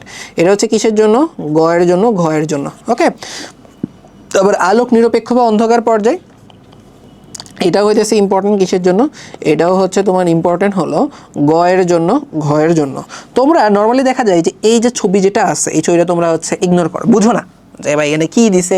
তোমাদের মনে থাকতে আমিও বুঝতাম না, বোঝার চেষ্টাও করি নাই, তো অনেস্টলি বললে তোমাদের মনে থাকতে আমি এই চ্যাপ্টারটা ভালো করে পড়িও নাই। কিন্তু তোমাদের এখন পড়াইতে গিয়ে তো ধরো আর এটা বাদ দেওয়া যায় না, তোমাদেরকে পড়ানো লাগে, কি আর করা। এখন কষ্ট করে নিজে পড়ে পড়ে তোমাদেরকে পড়াইতেছি আর কি, কীভাবে সহজে বোঝানো যায়। যাই হোক, তোমাদেরকে ক্লাসে তোমাদের ক্লাসে সুন্দর করে ফার্স্ট আমি আলোক নির্ভর পড়াইছিলাম, আলোক নিরপেক্ষ পড়াইছিলাম, আর হচ্ছে এরপরে তুমি যদি ওই 2টা জিনিস একটু বুঝে ফেলো, এই ছবিটা তোমার কাছে ডাল ভাত, এই ছবিটা তোমার কাছে ডাল ভাত, ঠিক আছে। আমি এক কাজ করি, তোমাদেরকে আমি আমার ক্লাস নোটটা একবার একটু দেখাই। হ্যাঁ, আবার আমরা কোথায় চলে যাবো বলো তো, ইউটিউবে চলে যাই। ইউটিউবে গিয়ে আমরা 4 নাম্বার চ্যাপ্টারে যাই। এটা জানি তোমাদের হচ্ছে এই চ্যাপ্টারটাতে সবচেয়ে ঝামেলা, এবং এই চ্যাপ্টারটা তোমাদের পড়াইতে গিয়েছে কেমন জানি আমার সবচেয়ে ফেভারিট চ্যাপ্টার হয়ে গেছে এসএসসি লেভেলে, ফেভারিট চ্যাপ্টারগুলোর একটা। তো এই কারণে হচ্ছে অনেক আগে এটার ক্লাস নিয়েছিলাম। হ্যাঁ, এখানে হচ্ছে আমি দেখি ক্লাস নোটটা বের করে তোমাদেরকে হচ্ছে দেখাই যে এখানে তোমরা ক্লাস নোটে গেলে কী কী সাজানো গোছানো জিনিসপত্র এখান থেকে পেয়ে যাবা। তাহলে দেখো এই যে কীভাবে এটিপি এডিপি এগুলো তৈরি হয়, এটা এখানে ধরো তোমাদেরকে পড়া দিচ্ছি, ঠিক আছে। এই যে তোমরা হচ্ছে যে এডিপি এটিপি চক্র আসলে যে এই ছবিটা আঁকবা, এই ছবিটা আঁকলেই ধরো তোমার পড়া হয়ে যাবে। এখানে ফসফোরিলেশন ডিফসফোরিলেশন এডিপি এটিপি চক্র, কত কিলো জুল কত কিলো ক্যালোরি সব কিন্তু এখান থেকে তোমাদেরকে ভাইয়া পড়াই দিচ্ছিলাম আমরা। হ্যাঁ, তারপর দেখো এই যে তোমাদের এই যে আলোক নির্ভর পর্যায়ে ভাই দেখো এখানে গুণে গুণে 3টা বিক্রিয়া আছে, ফটোফসফোরাইলেশন, ফটোলাইসিস আর এনএডিপি বিজারণ। এই পুরো জিনিসটা সুন্দর করে বুঝাইছি। তোমাদের কাছে রিকোয়েস্ট থাকবে তোমরা যদি হচ্ছে আর কিছু বোঝো বা না বোঝো, জাস্ট ক্লাস থেকে জাস্ট এই পার্টটা একটু দেখে এই কয়েকটা কথা একটু বুঝে ফেলবা। তোমার পরীক্ষার খাতে যদি স্যার এই 3টা বিক্রিয়া দেখে, তুমি যদি 3টা বিক্রিয়া বুঝে বুঝে লিখো, তাহলে তুমি বর্ণগুলো বুঝে বুঝে লিখে ফেলতে পারবা, জাস্ট কথাই লিখে ফেলতে পারবা, তুমি আলোক নির্ভর থেকে ফুল মার্কস পেয়ে যাবা। এগুলো কঠিন কিছু না। জারণ বিজারণ বললাম না যে এখানে দেখো সুন্দর করে আমি শর্টে জারণ বিজারণ লিখছি, এবং এখানে তুমি যদি এই জিনিসগুলো একটা ক্লাস থেকে শুনে বুঝে ফেলো, তোমার জন্য একদমই ইজি হয়ে যাবে, কঠিন কিছু না। তারপর আলোক নিরপেক্ষ পর্যায়ে এখানেও হচ্ছে কীভাবে কী হয়েছে একটু ক্লাস থেকে দেখে ফেলবা, এই বিক্রিয়াটা এখান থেকে দেখে ফেলবা, ফুল মার্কস ইনশাল্লাহ পেয়ে যাবা। হ্যাঁ, এবং দেখো এখানে কিন্তু তোমাদেরকে যে এইটাও কিন্তু পড়াইছি, হ্যাঁ, যে আলোক নির্ভর আর আলোক নিরপেক্ষ যে বইয়ের যে কঠিন ছবিটা, এটাও কিন্তু সুন্দর করে এখান থেকে পড়াই দিছি। এই ছবিটার কথা কেন বারবার বলতেছি, তোমরা যদি এখানে খেয়াল করো, এই যে দেখতেছো এটা এখান থেকে কিন্তু বোর্ডে প্রশ্ন আসছে। বোর্ডের প্রশ্ন যে উদ্দীপকটা কিন্তু ভাইয়া এই ছবিটার উপর ভিত্তি করে আঁকা, ঠিক আছে। যেহেতু এই ছবিটার উপর ভিত্তি করে উদ্দীপকটা বানানো হয়েছে, তো তুমি যদি এই ছবিটা না বুঝো, তুমি কিন্তু উদ্দীপকটা ধরতে একটু প্যারা খেয়ে যাবা। হ্যাঁ, তো এই কারণে তোমাকে কি করতে হবে, এই ছবিটা একটু বোঝা লাগবে। তো ছবিটা বোঝার জন্য একটু ক্লাসটা দেখবা, তোমরা ছবিটা বুঝে যাবা। হ্যাঁ, তাইলে হচ্ছে আর কোনো ঝামেলা ইনশাল্লাহ হবে না। আচ্ছা, আর আরেকটা জিনিস তোমাকে জানতে হবে, আলোক নিরপেক্ষ পর্যায়ে যেটা, ওটা হচ্ছে 3টা পথের মাধ্যমে হয়। ক্যালভিন সাইকেল, C3 চক্র, C4 চক্র, আর হচ্ছে ক্র্যাসুলেসিন অ্যাসিড মেটাবলিজম। তো তোমাদের বইয়ে C3 আর C4 এর একটা কিছু নিয়ে কথাবার্তা আছে, তোমাদের পরীক্ষার মধ্যে এটা মিলে তুলনা আকারে আসে যে C3 আর C4 এর ভাই তুলনাটা হচ্ছে একটু দেখাও। তো এইটা দেখো তোমাদের এখানে আমি সুন্দর করে কিন্তু হচ্ছে এটা দেখাই দিচ্ছি, C3 আর C4 এর তুলনা তুমি দেখো ক্লাসের মধ্যে সুন্দর করে দেয়া আছে। তুমি কি করবে, এখান থেকে সুন্দর করে ভাইটা পড়ে ফেলবা। হ্যাঁ, C3 আর C4 এর তুলনাটা যদি তুমি এখান থেকে পড়ে ফেলো, তোমার কিন্তু এখান থেকে গ ঘয়ের খুবই কমন কোয়েশ্চেন, এটা তোমার কিন্তু এখান থেকে ইনশাল্লাহ ফুল মার্কস এখান থেকে হচ্ছে পেয়ে যাবা। হ্যাঁ, তাহলে ধরো এখান থেকে এটা হয়ে গেল। তাহলে চলো আমরা একটু বইয়ে যাই। তাহলে যেটা এখান থেকে বলতেছিলাম যে এই C3 আর C4 চক্র, এটা ভাইয়া কি খুবই খুবই খুবই ইম্পর্টেন্ট। কিসের জন্য? গয়ের জন্য। আর কিসের জন্য ভাইয়া? ঘয়ের জন্য। এগুলো খুবই খুবই ইম্পর্টেন্ট, এগুলো কিন্তু ভাইয়া পড়তে হবে। হ্যাঁ, আচ্ছা, এরপরে চলে আসো ভালো কথা, MCQ এর জন্য এগুলো কিন্তু আসে, কোনটা C3 চক্র, কোনটা C4 চক্রের, কোনটা C3 উদ্ভিদ, কোনটা C4 উদ্ভিদ।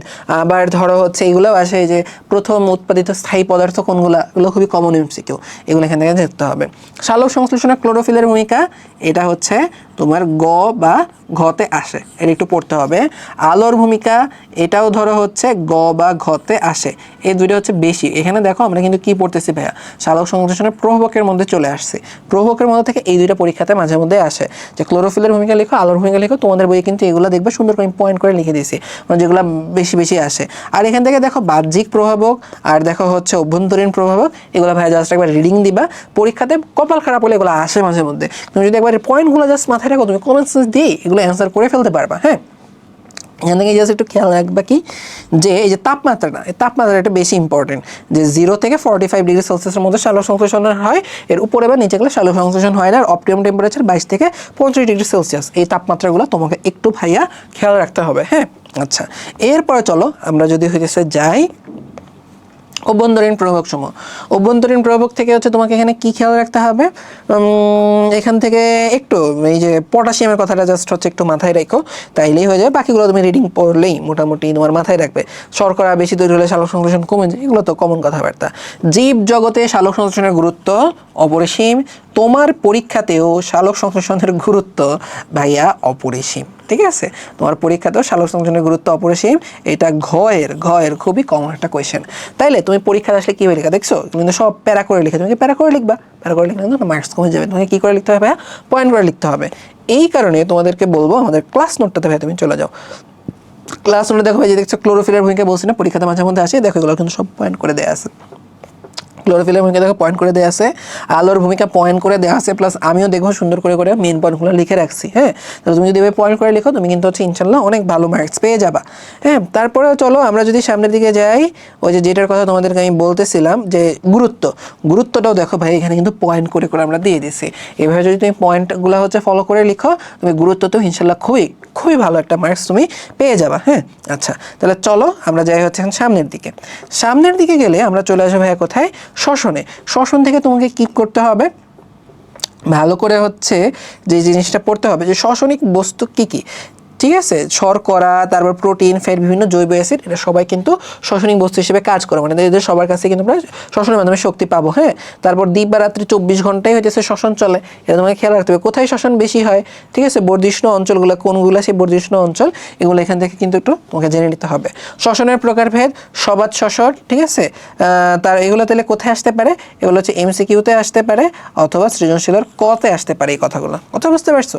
আচ্ছা, এরপরে চলে আসে সবাত শোষণ থেকে আমি যদি হচ্ছে ভাই তোমাকে বলি এটা ক এর জন্য ইম্পর্টেন্ট, খ এর জন্য ইম্পর্টেন্ট, সবাত শোষণটা ক খ এর জন্য ইম্পর্টেন্ট।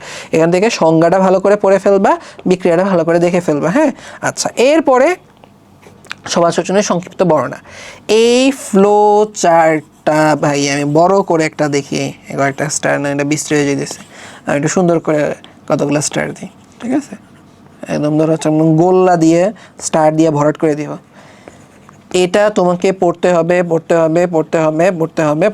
হয় তোমার কাছে কি চাবে ভাই, পুরো ফ্লো চার্টটা চাবে, অথবা তোমার কাছে এটা বলতে পারে যে কোনো একটা পার্ট, যেমন এখানে ধরো এতটুকু হচ্ছে ধরো তোমার গ্লাইকোলাইসিস, এতটুকু হচ্ছে কি তোমার বলো দেখি পাইরুভিক অ্যাসিড, ঠিক আছে, পাইরুভিক অ্যাসিড থেকে অ্যাসিডাল কোয়ের সৃষ্টি, এতটুকু জায়গা হলো কি হচ্ছে আবার তোমার ক্রেবস চক্র। বলতে পারে যে কোনো একটা ধাপের বর্ণনা দাও, বর্ণনা দিলে ওই ধাপের এরকম ছবি এঁকে দিবা, বর্ণনাও দিবা। দেখো ভাই তুমি বর্ণনাটা কিন্তু যেখানে পেয়ে যাবা। আসলে বিষয়টা কি জানো ভাইয়া, তুমি যদি হচ্ছে এই ফ্লো চার্টটা পড়ে ফেলো তোমার এইগুলো আসলে পড়া লাগে না। ঠিক আছে, আমি যখন তোমাদের মতো ছিলাম জাস্ট এই ফ্লো চার্টটা মুখস্থ করতাম, এগুলো রিডিংও করতাম না, কারণ ফ্লো চার্টের মধ্যে ধরো ফ্লো চার্টটাই জাস্ট এখানে প্যারা করে লিখে রাখছে, তো এগুলো পড়তেও হবে না এরকম হয়, জাস্ট এই ফ্লো চার্টটা মুখস্থ করবা। হ্যাঁ, আচ্ছা, এবং এটা কিসের জন্য ইম্পর্টেন্ট, এটা হচ্ছে ঘ এর জন্য অনেক অনেক অনেক অনেক ইম্পর্টেন্ট। ওকে, আচ্ছা, এরপর চলে আসে যে এই চার্ট, একটু আগে ফ্লো চার্টটা যতটা ইম্পর্টেন্ট ছিল বললাম না, এই চার্টটাও এইরকমভাবে হচ্ছে ইম্পর্টেন্ট। এই চার্ট থেকে একটা কিছু মিস দেয়া যাবে না, এই চার্ট পুরোটা পড়তে হবে। এটাও ঘ এর জন্য খুবই ইম্পর্টেন্ট, এমসিকিউ এর জন্য খুবই ইম্পর্টেন্ট। ঠিক আছে, এখান থেকে কোনো কিছু মিস দেওয়া যাবে না। আর এখানে দেখো এই যে এনএডিএইচ টিপি কতগুলো এটিপি তৈরি, এগুলো তো তোমরা জানো, এগুলো পড়তে হবে। অবাধ শোষণের সংক্ষিপ্ত বর্ণনা, এই যে গ্লুকোজের অসম্পূর্ণ জারণ, পাইরুভিক অ্যাসিডের বিজারণ, এটা হচ্ছে কিসের জন্য, তোমার খ এর জন্য লাগবে, গ এর জন্য লাগবে, যে হচ্ছে যে কোনো একটা ধাপ দিতে পারে যে পাইরুভিক অ্যাসিডের বিজারণে কি হয়, খ বা কতে হচ্ছে বর্ণনা করো। হ্যাঁ, তো এখান থেকে এটা যদি কোয়েশ্চেন আসতে পারে, প্রভাবগুলো একবার জাস্ট রিডিং পড়বা, মেইনলি যাচ্ছে এমসিকিউ এর জন্য। এখান থেকে সৃজনশীলের গ ঘ এর জন্য এরকম লাগবে না। স্পেশালি বলো তো কি পড়তে হবে, তাপমাত্রা, অপটিমাম টেম্পারেচার। তাহলে দেখো এই যে 20 ডিগ্রি থেকে 45 ডিগ্রি হলো অপটিমাম টেম্পারেচার, এটা জাস্ট এখান থেকে একবার একটু দেখে নিবা। ঠিক আছে, আচ্ছা, ঠিক আছে, এরপর চলো আমরা যাই হইতেছে ভাইয়া সামনের দিকে, শ্বসনের গুরুত্ব। এইটা যেটা বললাম, সালোক সংশ্লেষণের গুরুত্ব, শ্বসনের গুরুত্ব অপরিসীম। ঠিক আছে, এটা পড়তে হবে, বেশি করে পড়তে হবে, কারণ নকল আর হবে না। আচ্ছা দেখো, আচ্ছা দেখি এখানে, ঠিক আছে, এটা এখান থেকে ভালো করে দেখে নিবা। হ্যাঁ, তাহলে এই যে শ্বসনের গুরুত্বটাও দেখো, তুমি হচ্ছে ক্লাস নোটে চলে আসো, তোমরা নর্মালি এখান থেকে যেই ভুলটা করো শ্বসনের গুরুত্ব ওই যে প্যারা করে লিখো এবং আন্ডা পাও। তোমাদের কিন্তু এই প্রবলেমটা দূর করার জন্য আমরা কিন্তু ভাই দেখো কী করছি, শ্বসনের গুরুত্বটা এখানে আমরা চার্ট করে দিয়ে দিছি, চার্ট করে বলতে হচ্ছে পয়েন্ট করে দিয়ে দিচ্ছি। হ্যাঁ, আর ভালো কথা, সবাদ শোষণ অবাধ শোষণের তুলনা কিন্তু পরীক্ষাতে আসতে পারে। এখানে দেখো সবাদ শোষণ অবাধ শোষণের তুলনা পার্থক্য তোমাদের বই নেই, এটাও ক্লাস নোটটাতে পেয়ে যাবা। হ্যাঁ, আর এই দিক থেকে যদি হচ্ছে বলি, এই যে শ্বসনের গুরুত্ব যে দেখো পয়েন্ট করে দেওয়া আছে, তো এখান থেকে পয়েন্টগুলো পড়ে ফেলবা। হ্যাঁ, আচ্ছা, এরপর চলো আমাদের শ্বসনের গুরুত্ব পড়ার সাথে সাথে 4 নম্বর চ্যাপ্টার শেষ। চলো আমরা চলে যাই আমাদের পরের চ্যাপ্টারে। আমাদের পরের চ্যাপ্টার হলো চ্যাপ্টার 11, জীবের প্রজনন। খুবই কিউট একটা হচ্ছে মুরগির বাচ্চার ছবি আছে চ্যাপ্টারের শুরুতে, কিন্তু তোমরা কেন জানি হচ্ছে এই চ্যাপ্টারটা নিয়ে অনেক প্যারা খাও। প্যারা খাওয়ার একটা কারণ আছে, কারণ এই চ্যাপ্টারটা একটু বড় এবং এখানে ইম্পর্টেন্ট টপিক অনেক বেশি। ঠিক আছে, তো সমস্যা নেই, আমি তোমাদেরকে বুঝিয়ে দিব কোন জায়গাটা তুমি কীভাবে পড়বে, কোন জায়গা থেকে কীরকম প্রশ্ন আসতে পারে। ফার্স্টের এই পুরো পেজটা তুমি জাস্ট একবার রিডিং দিবা, এখান থেকে মেনলি যৌন আর অযৌন প্রজননের যে হচ্ছে তুলনা টাইপ যে কথাবার্তাগুলো সেগুলো জাস্ট একবার একটু খেয়াল রাখবা।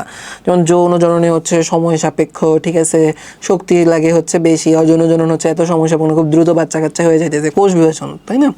তারপর হচ্ছে শক্তি লাগে না, ওইখানে একটাতে ভ্রূণ হয় না, এই জটিল সরল এরকম, ঠিক আছে। তো এইগুলো হচ্ছে একটু ভাইয়া দেখবা, তাইলেই মোটামুটি হয়ে যায়।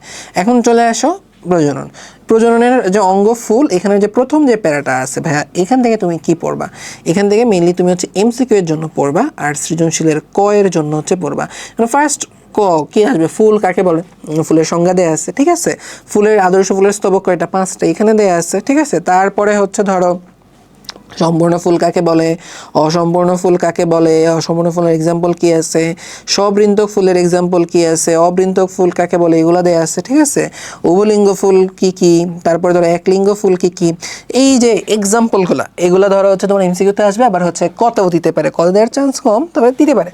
এমসিকিউর জন্য এগুলো কিন্তু খুব ইম্পর্টেন্ট। আচ্ছা, এরপর চলে আসো এই যে ভাই বৃতি, দলমণ্ডল, এইগুলা তোমাকে গ ঘয়ের জন্য হচ্ছে পড়তে হবে, মেইনলি হচ্ছে গ ঘয়ের জন্য, ঠিক আছে।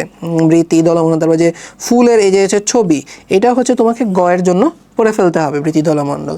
পুংস্তবক, এটাও তোমাকে গয়ের জন্য হচ্ছে পড়তে হবে।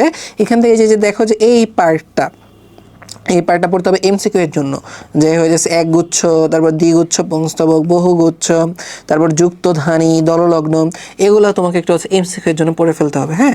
আচ্ছা, এরপরে চলে আসো স্ত্রীস্তবক। স্ত্রীস্তবক থেকে তোমাকে এই যে এটা হচ্ছে কিসের জন্য? গয়ের জন্য একটু দেখতে হবে, আর এই তো গয়ের জন্য দেখলেই হবে। আর এই যে দেখো হচ্ছে যুক্ত গর্ভপত্রী, বিযুক্ত গর্ভপত্রী, এগুলো একটু কতে আসতে পারে, ভালো কথাই, যেখানে এমসিকিউ যেটা লিখছে এগুলো ধরো হচ্ছে কতে দিতে পারে, হ্যাঁ।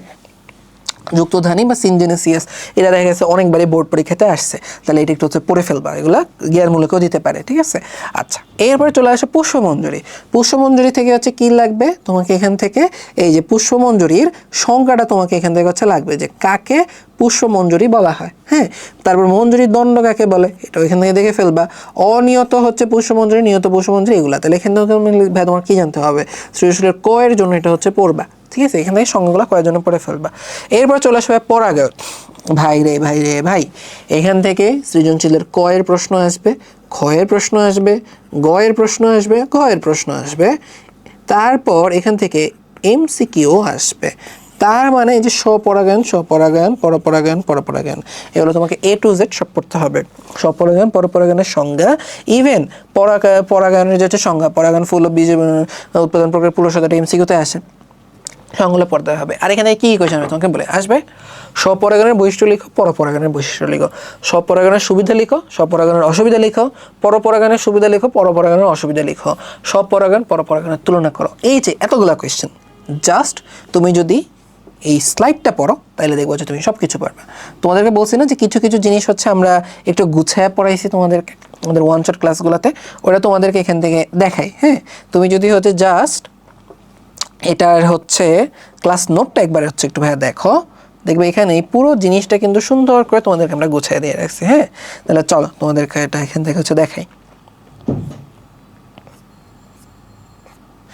এই যে ভাইয়া দেখো, এই যে জাস্ট এই যে তোমাদেরকে একটু লিখে বোঝানো, 2টা স্লাইডে করছে, এটা যদি এক স্লাইডে পড়ানো যায়, ঠিক আছে। এই যে স্বপরাগণের, পরপরাগণ, এই যে এখানে কয়েকটা পয়েন্ট, 4টা পয়েন্ট, আর এখানে ধরো যে 4টা পয়েন্ট, এই 8টা পয়েন্ট যদি তুমি পড়ে ফেলো একদমই ইজি। যাদের মনে রাখতে একটু কঠিন লাগে, কষ্ট হয়, এই বৈশিষ্ট্যগুলো, স্বপরাগণ পরপরাগণের বৈশিষ্ট্যগুলো, জাস্ট ক্লাসের এই পার্টটুকু দেখবা। এটা পড়লে তোমার হচ্ছে আল্লাহ যদি হচ্ছে কপালে রাখে এটা কমন পড়ে যাবে, হ্যাঁ। দেখবো হচ্ছে এইভাবেই হয় পার্থক্য যাবে, তুলনা যাবে, বৈশিষ্ট্য যাবে, এবং তুমি ঝরঝরা ফরফরে সব লিখতে পারবা, টেনশনের কিচ্ছু নেই। এখানে দেখবো হচ্ছে তোমাদেরকে যে রাখে ছবি টবি আইকা সব হচ্ছে সুন্দর করে ক্লিয়ারলি বুঝাই দিচ্ছে, ঠিক আছে। তাহলে এখান থেকে এটা হচ্ছে পড়ে ফেলবা। আচ্ছা, এরপর তুমি এখান থেকে হচ্ছে কি পড়বা ভাইয়া? এরপর চলে আসি পরাগায়নের মাধ্যম, হ্যাঁ। পরাগায়নের মাধ্যমের কথা যদি হইতেছে বলি, এটা তোমার কিসের জন্য হচ্ছে লাগবে? এইটা লাগবে তোমার মেনলি এমসিকিউ এর জন্য, আর সৃজনশীলের ক এর জন্য। এটা লাগবে হচ্ছে মেনলি কিসের জন্য? এমসিকিউ এর জন্য, মেনলি এমসিকিউ এর জন্য, আর ক আসতে পারে, হ্যাঁ। মেনলি এমসিকিউ এর জন্য তোমার এটা ভালো করে হচ্ছে লাগবে।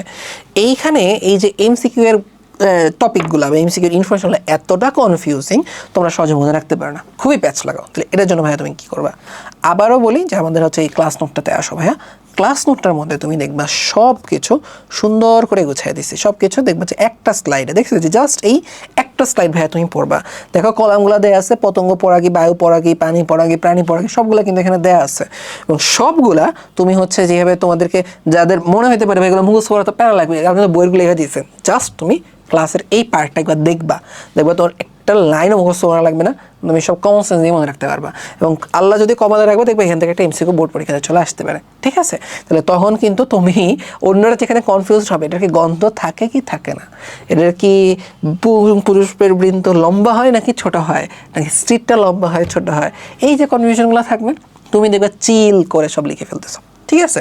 তাহলে এইখান থেকে জাস্ট রিকোয়েস্ট থাকবে এই একটা স্লাইড দিয়ে দেখবা, ঠিক আছে? দেখতেছো এই ক্লাসে এত কিছু পড়ালে তোমার মিলে এর মধ্যে 3টা স্লাইড পড়ার জন্য এখান থেকে বলছি, যেগুলো পরীক্ষার জন্য ইম্পর্টেন্ট। এই জন্যই বলছি ক্লাসে মানে বইটা নিয়ে বসার আগে জাস্ট হচ্ছে এই টপিকের সামারাইজ ভার্সনটা এখান থেকে দেখে নিবা কী বলতেছি কি না বলতেছে, হ্যাঁ? আচ্ছা, এরপর চলে আসে পুংগেমেটার ফাইটের উৎপত্তি। চোখ বন্ধ করে ধরে রাখতে পারো, এটা সৃজনশীলের গতে আসবে। সেম কথা হয়ে যাচ্ছে স্ত্রী গেমেটার ফাইটের উৎপত্তি, এটাও চোখ বন্ধ করে রাখো, সৃজনশীলের গতে আসবে। চিত্র, যে এতটুকু তোমাকে আঁকা শেখা লাগবে, এই চিত্রটাও তোমাকে এখান থেকে কী করা লাগবে, আঁকা শেখা লাগবে। তাইলে এখানে তোমরা হয়ে যাচ্ছে, এবং এই যে দেখো যে এখানে হচ্ছে যে জিনিসগুলো আছে, যে গৌণ নিউক্লিয়াস, তারপর সহকারী কোষ, গর্ভযন্ত্র, এই যে হাবিজাবি যেগুলো আছে এগুলো কিন্তু তোমার এখানে তোমার হচ্ছে এই যে এই মানে স্ত্রী গেমেটার ফাইটের পার্টের মধ্যে চলে আসে, হ্যাঁ? আমরা যদি হচ্ছে বলি পুরোটা এটার মধ্যে, এবং এই জায়গাগুলো থেকে মেনলি হচ্ছে ধরো তোমার আসবে, ক আসতে পারে, ঠিক আছে? ক এর কোয়েশ্চেন আসতে পারে। তো এই যে জিনিসগুলো দেখো প্যারা করে লেখা আছে, কিন্তু তুমি যদি একটু ফ্লোচার্ট করে, এখানে কিন্তু সুন্দর করে ফ্লোচার্ট করে জিনিসগুলো লেখা যায়, ফ্লোচার্ট করে লিখলে তুমি কিন্তু মার্ক বেশি পাবা। দাঁড়াও তোমাদেরকে দেখায়, আমরা ক্লাস নোটে আমাদের ক্লাস এটা কীভাবে তোমাদেরকে পড়াইছিলাম, একটু নিচে যাই, ঠিক আছে? এই যে দেখতেছো পুংগেমেটার ফাইটের উৎপত্তি কীভাবে পড়াইছি ভাই, সুন্দর করে দেখো আমরা কিন্তু একটা ফ্লো চার্ট দিয়ে তোমাদেরকে পড়াইছি, হ্যাঁ? এই যে দেখো একটা ফ্লো চার্ট আছে। তারপর হচ্ছে দেখো স্ত্রী গেমেটার ফাইটের উৎপত্তি যদি বলো, এই দেখো সাইডে ছোটো করে কিন্তু একটা ফ্লো চার্ট আছে। তাহলে তুমি যদি তোমার খাতায় এবার একটা ফ্লো চার্ট যদি হচ্ছে থাকে, দেখো ভাই অন্যদের খাতা থেকে তোমার খাতা কিন্তু এইভাবে আলাদা করা লাগবে, ইউনিক করা লাগবে। সবাই যারা পড়ছে সবাই কিন্তু বর্ণনাটা লিখবে, কিন্তু সবার খাতায় কিন্তু ফ্লো চার্টটা থাকবে না। যার খাতার মধ্যে ফ্লো চার্টটা থাকবে সেই কিন্তু হচ্ছে টিচারকে ইমপ্রেস করতে পারবে, সে কিন্তু বেশি বেশি করে মার্ক পাবে। কথা বুঝতে পারছো? তাইলে আর এই যে ছবি আঁকা নিয়ে তুমি কি করবা? ছবি আঁকার জন্য সুন্দর করে কোথায় চলে যাবে, আমি দেখাই, ওই আমাদের হচ্ছে ওই ছবি আঁকার ক্লাসের মধ্যে। তাহলে দেখো ওইখানে কিন্তু তোমাদেরকে এটা সুন্দর করে কিন্তু হচ্ছে পড়াইছিলাম, তাই না? ওইখানে কিন্তু এই ছবিগুলো তোমরা আঁকা নিয়ে খুবই প্যারা খাও, স্ত্রী গেমেটোফাইট, পুংগেমেটোফাইট, তুমি দেখো এখানে কিন্তু সুন্দর করে এটা তোমাদেরকে দেখাই দিছি। আমরা যদি হচ্ছে দেখি, এই যে দেখো পুংগেমেটোফাইট, স্ত্রী গেমেটোফাইট, এই যে দেখো,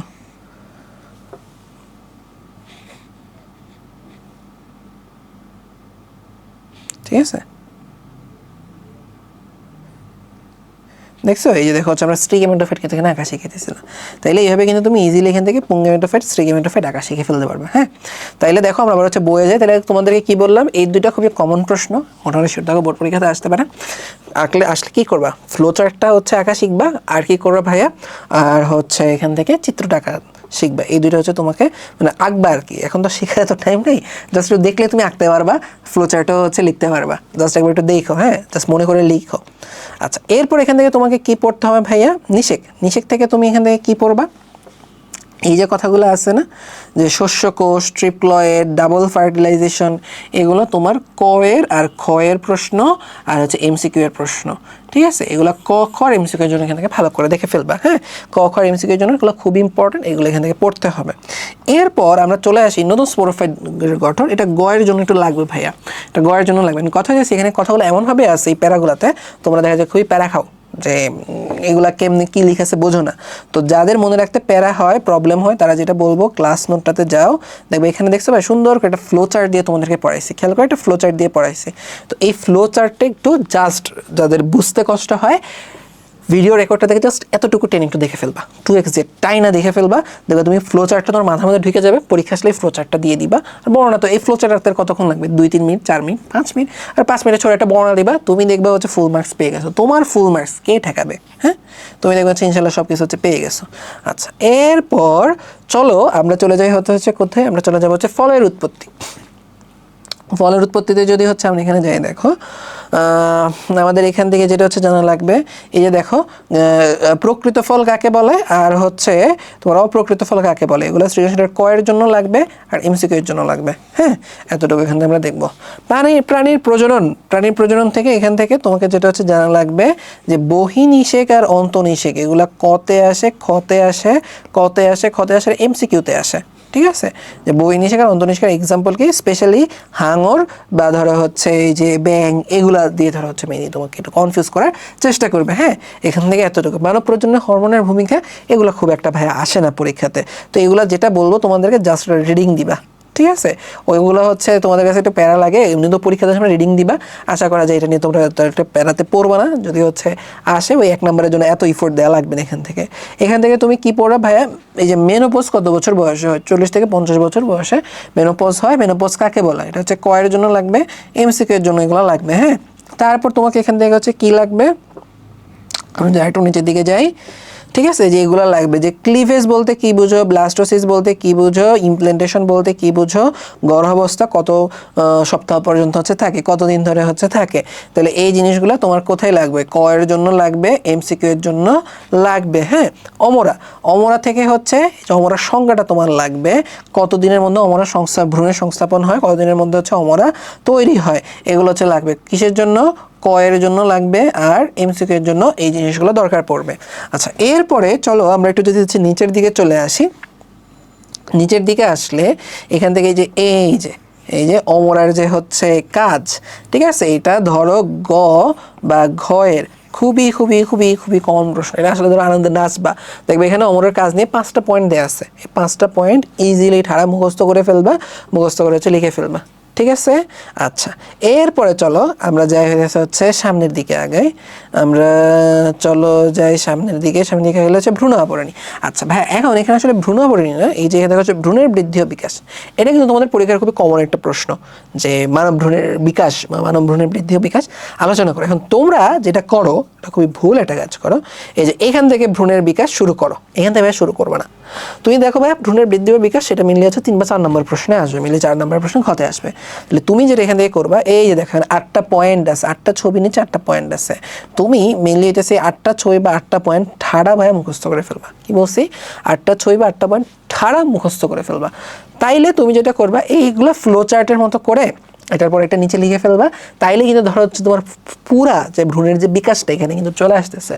এখন ছবি কয় ডাকতে পারবে, দেখো ভাই, তুমি এই ছবি ডাকতে পারবা, একটা গোল্লা বলাইকে, এটাও গোল্লা বলাইকে, এটাও গোল্লা বলাইকে আঁকতে পারবা। এই গোল্লা বলের ভেতরে, ঠিক আছে, যে এরকম করে আঁকায় বাঁকায়, ঠিক আছে, এই দেখো তুমি কিন্তু হচ্ছে এই ছবিটাও কাইন্ড অফ এঁকে ফেলতে পারবা। মানে এখানে তো ধরো রঙিন শেড অনেক সুন্দর হবে, তোমার পেন্সিল দিয়ে আঁকলে তো সুন্দর হবে, সুন্দর হওয়ার দরকারও নেই, তুমি কোনো মতো আঁকতে পারলেই হয়েছে। এই যে এই ছবিটা আঁকা, এটার বাইরে যদি হচ্ছে তুমি এরকম ইউ আকৃতির করে হচ্ছে একটা শেপ দিয়ে দাও, তাহলে এই ছবিটাও মোটামুটি হয়ে যায়। তুমি কিন্তু ইজিলি এরকমভাবে 5-6টা ছবি এঁকে ফেলতে পারবা। এখন তুমি চিন্তা করে থাকো, 4 নাম্বার একটা প্রশ্ন আসছে, এটার মধ্যে তুমি ভ্যালিড একদমই হচ্ছে সলিড 8টা লাইন লিখছো, কোনো ভুগি চুগি কথা লিখো নাই, এগুলো হচ্ছে মেন কথা, এবং তুমি 4-5টা বা 6টা ছবি এঁকে ফেলছো। স্যার আর কি চাবে তোমার কাছ থেকে, আর কিছু এক্সপেক্ট করা ধরো তোমার কাছে পাপ, ঠিক আছে। তো তুমি এভাবে যদি ভ্রূণের বিকাশ লিখো, ইনশাল্লাহ তুমি ফুল মার্কস পেয়ে যাবা। হ্যাঁ, এরপরেও যদি তোমার ভংচং লিখতে ইচ্ছা হয় তুমি লিখো, কোনো সমস্যা নেই, কিন্তু ভাই তুমি এভাবে এই কোয়েশ্চেনের অ্যান্সারটা কইরো, ঠিক আছে, ইনশাল্লাহ ফুল মার্কস পেয়ে যাবা। হ্যাঁ, আচ্ছা, এরপরে চলো আমরা চলে আসি প্রজনন সংক্রান্ত রোগের মধ্যে যদি আসো, এখান থেকে কি পড়তে হবে, এই যে এইডসের ফুল ফর্ম পড়তে হবে, ঠিক আছে, তারপর এইচআইভির ফুল ফর্ম তোমাকে এখান থেকে পড়তে হবে, তারপর কীভাবে এরা তোমার হচ্ছে মানুষকে আক্রান্ত করে এগুলো এখান থেকে একটু পড়তে হবে, এগুলো জাস্ট কয়ের জন্য, এমসিকিউ এর জন্য। হ্যাঁ ভাইয়া, আচ্ছা, এরপর চলে আসে এইডস রোগের কারণ, এটা হচ্ছে ঘয়ের জন্য লাগবে লাগবে লাগবে লাগবে। এখান থেকে ছবির এই পয়েন্টগুলো পড়ে ফেলবা, এগুলো এমসিকিউতে দেয়, স্যার একটু দুষ্টামি করে তোমাদের সাথে এমসিকিউতে দেয় যে তোমার হচ্ছে এইচআইভির শরীরের অংশ কোনটা বা কোনটা নয়, ঠিক আছে, এই যে দেখবা জিপি 120-41 কিছু কঠিন কথা আছে, এগুলো তোমরা আসলে বুঝবে না, এগুলো কিছু কিছু তোমরা এইচএসতে গেলে বোঝা, কিছু কিছু মেডিকেলে গেলে বুঝবে, এগুলো একটু কষ্ট করে একটু মুখস্থ করে ফেলবে, এমসিকিউতে মাঝে মধ্যে দেয়। হ্যাঁ, এটা ছবি কিন্তু পরীক্ষাতে কখনো আসে না, জাস্ট এমসিকিউর জন্য দেখবা, যে কারণ দেখবা।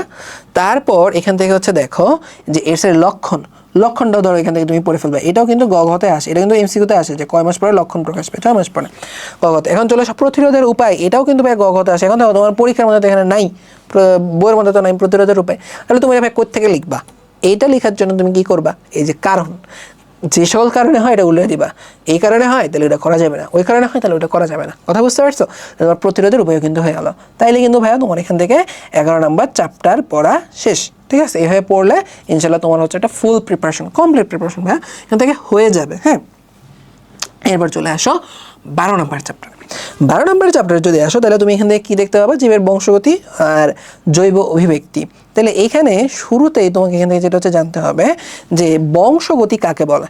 ঠিক আছে, তাহলে এটা হচ্ছে সৃজনশীলের কয়ের জন্য তোমাকে লাগবে বংশগতির উপাদান কোনগুলো, এগুলো তোমার এমসিকিউ এর জন্য লাগবে যে বংশগতি উপাদান কী কী, বা বংশগতি উপাদান বলতে কী বুঝো। হ্যাঁ, এটা কত কত দিবে না, আসলে এমসিকিউতে দিবে। ক্রোমোজোম থেকে এগুলো সব পড়ে ফেলবা এমসিকিউ এর জন্য। এগুলো হচ্ছে মেনলি এমসিকিউতে আসবে আর সৃজনশীলের কতে আসবে, এমসিকিউ আর সৃজনশীলের ক। ডিএনএ, এটা ভাইয়া তুমি ধরে রাখো যে এই চিত্রটা আর এই যে ডিএনএর বর্ণনা, এগুলো কোথায় আসবে? এগুলো মেনলি হচ্ছে গতে আসবে, ঘতে আসবে, পড়তে হবে। ঘতে আসবে। অবশ্যই এখান থেকে এমসিকিউ আসতে পারে, তারপর সৃজনশীলের ক আসতে পারে। কোন কোন জায়গা থেকে এমসিকিউ সৃজনশীলের ক আসবে এগুলো তোমাদেরকে আমরা দেখাই দিব। হ্যাঁ, সৃজনশীলের ক এর ব্যাপারগুলো স্পেশালি দেখাই দেবো। আচ্ছা, এরপর চলে আসো আমরা যদি একটু সামনের দিকে আছে আরএনএ থেকেও কিন্তু গ ঘ আসে। তাহলে ছবিটাকে একটু হচ্ছে শিখে ফেলবা। আর হচ্ছে এখান থেকে জাস্ট এই দেখবা আরএনএ, তুমি যদি ডিএনএ পড়ে ফেলো আরএনএ পড়া একদমই ইজি। কিন্তু যে টিএমপিটা কিন্তু এমসিকিউতে আসে, আবার সৃজনশীলের কতে আসে যে টিএমপির ফুল ফর্ম বলতে কি বুঝো। তাহলে এখান থেকে এই কোয়েশ্চেনগুলো এখান থেকে তুমি পাবা। জিন থেকে তোমাকে এই যে লোকাস কাকে বলে সৃজনশীলের কতে তুমি এটা পেয়ে যাবা। ঠিক আছে, তারপর হচ্ছে বৈশিষ্ট্য নিয়ন্ত্রণকারী এককের নাম জিন, এগুলো হচ্ছে কতে তুমি পাবা। হ্যাঁ, তারপর ধরো এখান থেকে যদি হচ্ছে বলে এই যে এটা তোমার সৃজনশীলের ঘ এর জন্য খুবই খুবই খুবই কমন কোয়েশ্চেন, যে কিভাবে ডিএনএ থেকে আরএনএ হয়, আরএনএ থেকে প্রোটিন বা বৈশিষ্ট্য কিভাবে, এবং এটা এমসিকিউ তো কিন্তু আসে। হ্যাঁ, যে কিভাবে জীবের বৈশিষ্ট্য নিয়ন্ত্রণ করে, তখন কিন্তু ভাই তোমাকে যে এইখানে এই জিনিসটা এখানে কিন্তু হচ্ছে লিখতে হবে। তো এটার বর্ণনাটা তুমি এখান থেকে তোমাকে শিখে ফেলতে হবে। হ্যাঁ, তুমি যাদের এটা বুঝতে কষ্ট হয় জাস্ট বলবো ক্লাস 10 জাস্ট এই পার্টটা একটু দেখো, তোমাদের কিন্তু সুন্দর করে এটা পড়াই দিছি। হ্যাঁ, আচ্ছা, এরপরে দেখো যে মেন্ডেলের সূত্র, মোটামুটি শিওর থাকো তোমাকে এই মেন্ডেলের এই সূত্র যে এই জিনিসগুলো থেকে শিখে ফেলতে হবে। তাইলে এই জিনিসগুলো তুমি কীভাবে আঁকবা বা কীভাবে বক্স করে আঁকবা এই সবগুলো কিন্তু তোমাদেরকে আমরা ক্লাসে শিখেছি। এবং আবারও বলি এটা ঘ এর জন্য লাগবে। হ্যাঁ, আচ্ছা, ডিএনএ অনুলিপন যদি হচ্ছে বলি, এই ছবিটা অবশ্যই আঁকা শিখবা এবং এটা খতে দিতে পারে বা গতে দিতে পারে। খতে দিলে কীভাবে দিবে, যে কেন এটাকে অর্ধ সংরক্ষণশীল বা অর্ধরক্ষণশীল অনুলিপন বলা হয়, পদ্ধতি বলা হয়, এটা ধরো দিবে। আর এই প্রক্রিয়াটা একবার রিডিং পড়লে তুমি হচ্ছে পেরে যাবা। হ্যাঁ, আর যদি না পারো আমাদের ক্লাস নোটটা আছে, ডিএনএ টেস্ট মাঝে মধ্যে ধরো দিতে পারে। ঠিক আছে, ডিএনএ টেস্টের প্রক্রিয়া কি আছে না আছে মাঝে মাঝে দিতে পারে। তো এটা দিলে কোথায় আসবে, গতে আসবে। একবার রিডিং পড়বা আর ক্লাসে দেখবো হচ্ছে সব কিছু বুঝাই দিচ্ছি। হ্যাঁ, তাহলে এই যে এতগুলো ডিএনএ রিলেটেড এত কিছু দেখাইছি, আমরা চলো ক্লাস নোটটা একবার দেখে আসি। ক্লাস নোটটা থেকে তোমাদেরকে ওইখান থেকে একটু দেখায় নিয়ে আসি যে কি কি ইম্পর্টেন্ট জিনিস তুমি ক্লাস নোট থেকে ভাইয়া তোমার পড়া উচিত। হ্যাঁ, তাহলে চলো আমরা যাই।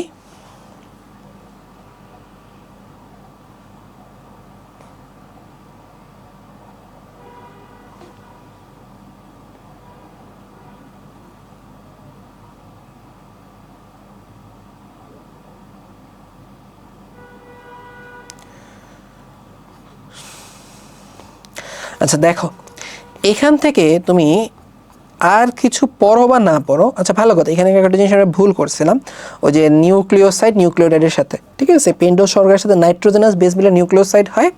ঠিক আছে, আর হচ্ছে এই দুইটার সাথে ফসফেট যুক্ত হলে নিউক্লিওটাইড হয়। এটা হচ্ছে একটা কমন, খুবই বড় একটা মিস্টেক করে ফেলছে, মানে তুমি একটু কারেক্ট করে নিবা। হ্যাঁ, আচ্ছা, তারপর চলো আমরা যদি হচ্ছে সামনের দিকে যদি হচ্ছে আগাই। আচ্ছা, এখান থেকে ডিএনএগুলো পড়াইছি, এখান থেকে অবশ্যই তোমার স্পেশাল যে জিনিসটা তোমার পড়তে হবে, তোমার বইয়ের মধ্যে গোছানো নাই কিন্তু তোমরা ভুল করো।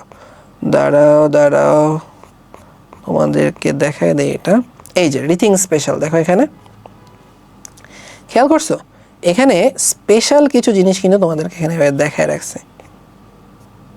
দাঁড়াও, এই যে দেখো রিডিং স্পেশালে তুমি হচ্ছে এটা হচ্ছে পেয়ে যাবে। হ্যাঁ,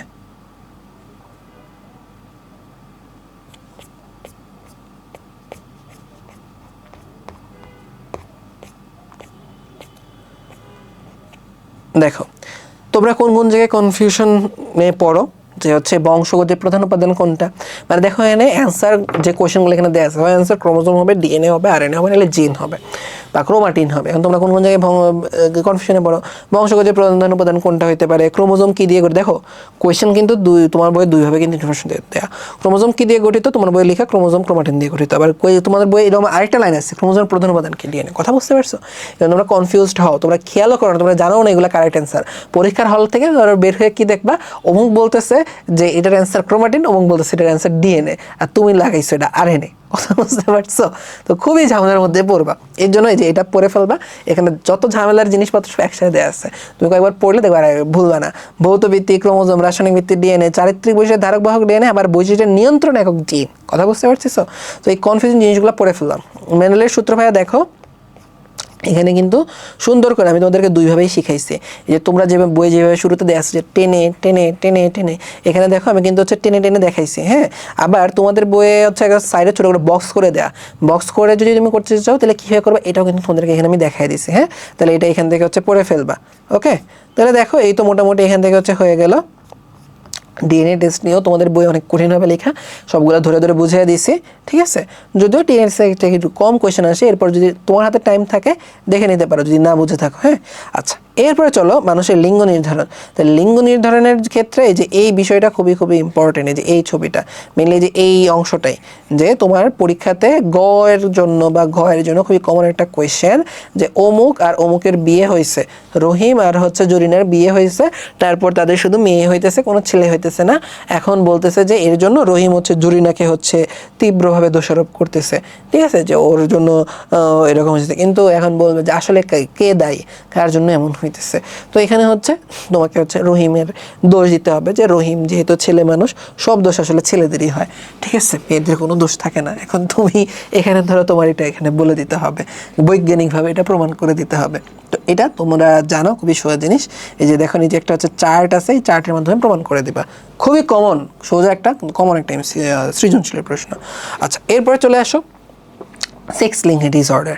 সেক্স লিঙ্ক ডিসঅর্ডারের ক্ষেত্রে হচ্ছে কী মাথায় রাখবো, যে কালার ব্লাইন্ডনেস রিলেটেড যে কথাগুলো আছে, যে 10 জনে হচ্ছে একজন কালার ব্লাইন্ড হতে দেখা যায়, হাইড্রোক্সিক্লোরোকুইন সেবনে হতে পারে, এগুলো ধরো হচ্ছে এমসিকিউ এর জন্য তোমার মেনলি হচ্ছে দরকার পড়বে। হ্যাঁ, এগুলো হচ্ছে মেনলি ধরো হচ্ছে এমসিকিউ এর জন্য দরকার পড়বে। আচ্ছা, তারপর আমরা যদি হচ্ছে যাই, এই যে এটা হচ্ছে তোমরা এই যে এই জিনিসগুলোর মধ্যে হচ্ছে খুবই প্যারা খাও, এত কষ্ট করে তোমাদেরকে এগুলো বোঝায়, কিন্তু তোমরা এক্সপেক্ট করো কেউ কেউ যেটা জানো না, যে হচ্ছে কালার ব্লাইন্ডনেসের ক্ষেত্রে বাবা কখনো বাহক হতে পারে না। আবার কেউ কেউ এটা বেশি জানো, সে ভাবো থ্যালাসেমিয়াতে বাবা কখনো হচ্ছে বাহক হইতে পারে না। কথা বুঝতে পারছো? তাহলে এই যে কালার ব্লাইন্ডনেসের থ্যালাসেমিয়া, এটাই কিন্তু দিবে যে অমুকের সাথে অমুকের বিয়ে হয়েছিল, মা হইতেছে হয় বাহক বা সুস্থ বা আক্রান্ত, বাবা বাহক সুস্থ বা আক্রান্ত, ছেলে মেয়ে কী হবে।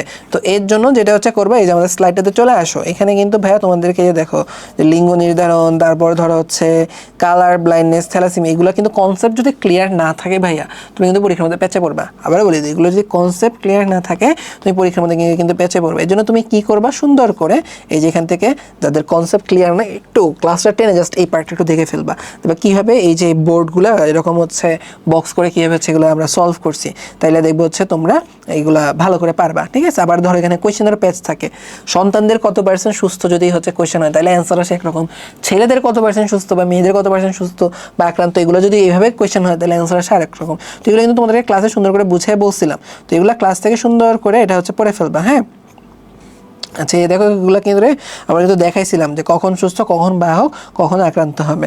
তাইলে এগুলো এখান থেকে পড়ে ফেলবা। আর এটা কি বলছে, এটা হচ্ছে তোমার ঘ এর জন্য খুবই কমন।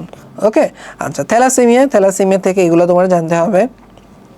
হয়তো রক্তকণিকার অস্বাভাবিকতার একটা অবস্থা, প্রতি বছর 7,000 থ্যালাসেমিয়া শিশু হচ্ছে তোমার জন্ম নেয়, alpha globulin, beta globulin, alpha thalassemia, beta thalassemia, কোথায় কোন থ্যালাসেমিয়া হইতেছে হচ্ছে বেশি হয়। হ্যাঁ, এগুলো হচ্ছে ধরো তোমার একটু জানা লাগবে।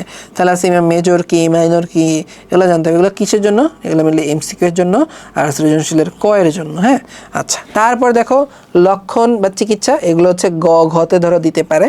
ঠিক আছে, আর তোমার এই চার্টটা, এটাকে তোমার অবশ্যই ঘয়ের জন্য হচ্ছে পড়তে হবে। এই চার্টটা তোমাকে অবশ্যই ঘয়ের জন্য পড়তে হবে। হ্যাঁ, আচ্ছা, এরপর চলে আসো জৈব অভিব্যক্তি। এগুলা কি করবা, এগুলো হচ্ছে জাস্ট ভাইয়া রিডিং পড়বা। এগুলো কী করবো ভাই, জাস্ট একটা রিডিং পড়ে ফেলবা, হ্যাঁ। আর রিডিং পড়ে ফেলে ধরো হচ্ছে যে বিজ্ঞানী নামটা আছে একবার রিডিং পড়বা, এখান থেকে মেনলি আসবে কি হচ্ছে এমসিকিউ আসবে বা সৃজনশীলের আসবে, একটা রিডিং পড়ে রাখবা। আর যদি হাতে একটু টাইম থাকে আমাদের ক্লাস নোটটা একবার দেখবা হচ্ছে ওইখানে যেগুলো পড়াইছি এগুলো হচ্ছে ইম্পর্টেন্ট, ওইগুলো পড়লেই মোটামুটি হয়ে যায়, হ্যাঁ।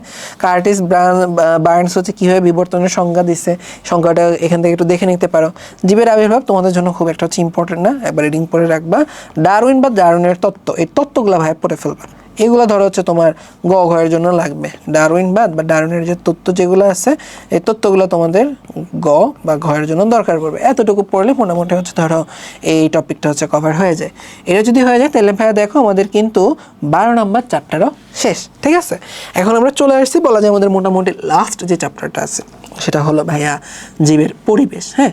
জীবের পরিবেশের মধ্যে যদি তুমি আসো এখান থেকে তুমি কি পড়বা, ফার্স্টেই তোমার এখান থেকে হচ্ছে পড়ে ফেলতে হবে যে হচ্ছে বাস্তুতন্ত্র। তাহলে এখান থেকে তুমি যেটা হচ্ছে পড়বা বাস্তুতন্ত্রের যে সংজ্ঞাটা আছে এটা এখান থেকে পড়ে ফেলবা, হ্যাঁ। এটা হচ্ছে কোথায় আসতে পারে, এটা হচ্ছে কতে আসতে পারে, খতে আসতে পারে, যে বাস্তুতন্ত্র বলতে কি বুঝো। তারপরে এই যে জড় উপাদান, অজৈব, জৈব, ভৌত, জীবজ, উৎপাদক, হ্যাঁ, খাদক, তারপরে ধরো হচ্ছে যে এই চার্ট বিয়োজক যা আছে মানে এখান থেকে শুরু করে একদম পুরাটা এই রোজের তোমার জানা লাগবে, কারণ এখান থেকে ক আসবে, ক আসবে, গ আসবে, ঘ আসবে, এমসিকিউ আসবে, এখান থেকে সব কিছু আসবে, কথা বুঝতে পারছেন, যে কোনো কিছু আসতে পারে তোমার পরীক্ষাতে। তাহলে এখান থেকে তোমাকে যে কোনো কিছুর জন্য রেডি থাকতে হবে, হ্যাঁ। তারপর তুমি যদি আসো একটা পুকুরের বাস্তুতন্ত্র, চোখ বন্ধ করে শিওর রাখতে পারো এটা গয়ের একটা কোয়েশ্চেন হবে, একটা পুকুরের বাস্তুতন্ত্রের বর্ণনা দাও, তখন কিন্তু এই চিত্রটাও তোমাকে আঁকা শেখা লাগবে। আর এই যে বর্ণনা যেগুলো আছে বর্ণনাগুলোও কিন্তু শিখতে হবে, হ্যাঁ। এখান থেকে কিন্তু এটা খুবই কমন একটা প্রশ্ন। তারপর আমরা চলে আসি খাদ্য শৃঙ্খল, খাদ্য জাল। এই যে খাদ্য শৃঙ্খল যেগুলো আছে এগুলা কতে, খতে বা গতে আসতে পারে, যে বা এমসিকিউতে এটা আসে যে শিকারজীবী খাদ্য শিকল কোনগুলা, পরজীবী কোনগুলা, মৃতজীবী কোনগুলা। খাদ্য জাল এটা হয়ে যাচ্ছে তোমার হয়ে দেয় মোটামুটি, যে পুকুরের একটা খাদ্য জাল লিখো বা ধরো হচ্ছে বনের খাদ্য জাল, অথবা অনেক সময় দেখা যায় কতগুলো জীব দিয়ে দেয়, কতগুলো জীবের নাম দিয়ে বলে এগুলো মিলেমিশে একটা খাদ্য জাল বানাও, হ্যাঁ। এগুলো মিলেমিশে খাদ্য জাল বানাও। আচ্ছা, এরপরে চলো আমরা যাই হচ্ছে সামনের দিকে হচ্ছে আগাই। তারপর চলে আসো বাস্তুতন্ত্রের পুষ্টি প্রভাব। এখান থেকে ভাই তোমাকে এই ছবিটা অবশ্যই ভালো করে জানতে হবে, পারতে হবে। বাস্তুতন্ত্রের খাদ্য পুষ্টি প্রবাহ আর হচ্ছে শক্তি প্রবাহ, এটা দিয়ে কিন্তু ঘয়ের কোয়েশ্চেন আসে। দেখবা পুষ্টি প্রবাহ একমুখী, শক্তি প্রবাহ হচ্ছে শক্তি প্রবাহ একমুখী, পুষ্টি প্রবাহ হচ্ছে চক্রাকার। এটা তোমাদের সুন্দর করে কিন্তু হচ্ছে বুঝাই বলছে, হ্যাঁ। আচ্ছা, আর এখান থেকে কি জানতে হবে, এই তো এগুলো তো বলছি তোমার, এগুলো থেকে হচ্ছে আসলে আসতে পারে, একবার হচ্ছে রিডিং দিয়ে রাখলেই তুমি বাকিটা বুঝাই লিখে ফেলতে পারবা। ট্রফিক লেভেল প্রত্যেকটা ক্ষেত্রে 90% হচ্ছে কি করে পরিবেশে তাপ হিসেবে শোষণ করে দেয়, 10% শক্তি প্রত্যেক লেভেলেই, এক লেভেল থেকে পরের লেভেলে তোমার হচ্ছে মাত্র 10% শক্তি যায়। ট্রফিক লেভেলটাকে খাদ্য সেগুলোর প্রত্যেকটা ধাপকে এই ট্রফিক লেভেল বলে, এতটুকু।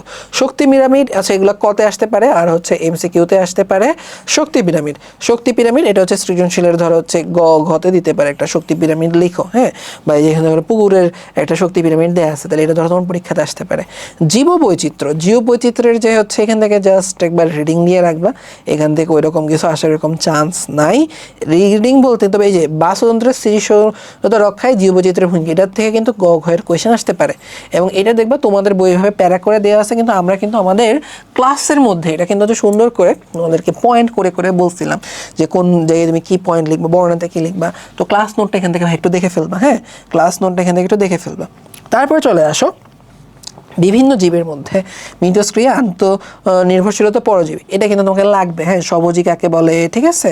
তারপর ধরো এখানে ধনাত্মক আন্তঃক্রিয়া কি, ঋণাত্মক আন্তঃক্রিয়া কি, তারপর যে মিউচুয়ালিজম, তারপর কমেন্সালিজম, তারপর হচ্ছে ঋণাত্মক আন্তঃক্রিয়া শোষণ, তারপর প্রতিযোগিতা, অ্যান্টিবায়োসিস। ভাই মানে কাহিনী হইতেছে যা আছে মানে যে এখান থেকে শুরু করে একদম ধরো এই পর্যন্ত যা আছে সব তোমার সৃজনশীলের ঘ, ক, খ, এমসিকিউ সব কিছুর জন্য তোমার লাগবে। দেখো এই যে আমরা শুরুতে এরকম কয়েকটা পেজ দেখাইছি যে এই টু জেড সব পড়বা, লাস্টের দিকে এই যে এই কয়েকটা পেজ এই টু জেড সব পড়বা, কারণ ক খ গ ঘ সব কিছু তোমার আসতে পারে, যেহেতু কয়ের জিনিস সংজ্ঞা টাইপ জিনিসটা তোমাকে মুখস্থ বলতেই হবে। হ্যাঁ, তাহলে এখান থেকে তোমাকে সব কিছু পড়তেই হবে। হ্যাঁ, আচ্ছা, জীববৈচিত্র্য পরিবেশ সংরক্ষণের গুরুত্ব পদ্ধতি, এখান থেকে ঘয়ের কোয়েশ্চেন আসবে, গুরুত্ব যেহেতু ঘয়ের নর্মালি আসে, এবং এটা কিন্তু এখানে প্যারা করে দেয়। এবং কী বলছি, প্যারা করে দিলে তুমি কিন্তু ভাই প্যারা খাবা, ঠিক আছে, তুমি নাম্বার কম পাবা। কী করে দিতে হবে ভাই, এখানে হচ্ছে পয়েন্ট করে দিতে হবে, নাহলে তুমি পয়েন্ট করে একটা লেখা শিখবা, কোথায় তুমি পয়েন্টগুলো পাবা এটাও কিন্তু ভাই তুমি আমাদের ক্লাস নোটে পেয়ে যাবে। হ্যাঁ, ক্লাস নোটে কিন্তু এগুলো তোমাদেরকে পয়েন্ট করে পড়াইছে। এবং এর সাথে সাথে কী হয়ে গেল, এর সাথে সাথে আমাদের এই ভিডিওটাও বলা যায় আমরা শেষ পর্যায়ে চলে আসছি, কারণ আমাদের যদি হয়ে যাচ্ছে হচ্ছে বলি, কারণ আমাদের যদি বলি এখানে দেখো ভাইয়া আমাদের 7টা চ্যাপ্টার ছিল, এবং আমরা কিন্তু মোটামুটি কী বলা যায়, আমরা কিন্তু 7টা চ্যাপ্টার তোমাদেরকে একটা রিভিউ দিয়ে দিছি যে কোন টপিক থেকে কিভাবে কোয়েশ্চেন আসবে এবং ওই টপিকটার জন্য তোমাকে কিভাবে আসলে প্রিপারেশন নেওয়া উচিত। তো তোমাদের কাছে রিকোয়েস্ট থাকবে যে যেভাবে তোমাদেরকে বলছি যে এই টপিক থেকে যেভাবে প্রশ্ন আসবে তাহলে ওইভাবে হচ্ছে প্রিপারেশন নিও। কয়ে আসলে ধরো জাস্ট জ্ঞানমূলকটা পড়লা, গ ঘতে আসলে পয়েন্টগুলো যেগুলো পয়েন্ট করে পড়তে বলছি সাজিয়ে পড়লা, যেখানে ফ্লো চার্ট তোমাদেরকে আঁকতে বলছে এখানে ফ্লো চার্টগুলো দিয়ে দিলা। হ্যাঁ, যেখানে চিত্র আঁকতে বলছি চিত্রগুলো আঁকতে হবে, এবং কোন জায়গা থেকে তোমরা আমাদের আগের ওয়ান শট ক্লাস নোট, এখন তো সব দেখার তো টাইম নেই তাই না, কোন কোন জায়গাগুলো তোমার আমাদের ওয়ান শট ক্লাস নোটে খুবই সুন্দর করে গুছিয়ে দেওয়া আছে, তোমার জন্য পড়া ইজি হবে, জাস্ট ওই টপিকগুলো কিন্তু মেনশন করে দিয়ে দিছি, ওইভাবে পড়ো, ইনশাল্লাহ তোমরা হচ্ছে খুবই ভালো একটা মার্ক পাবা। ঠিক আছে।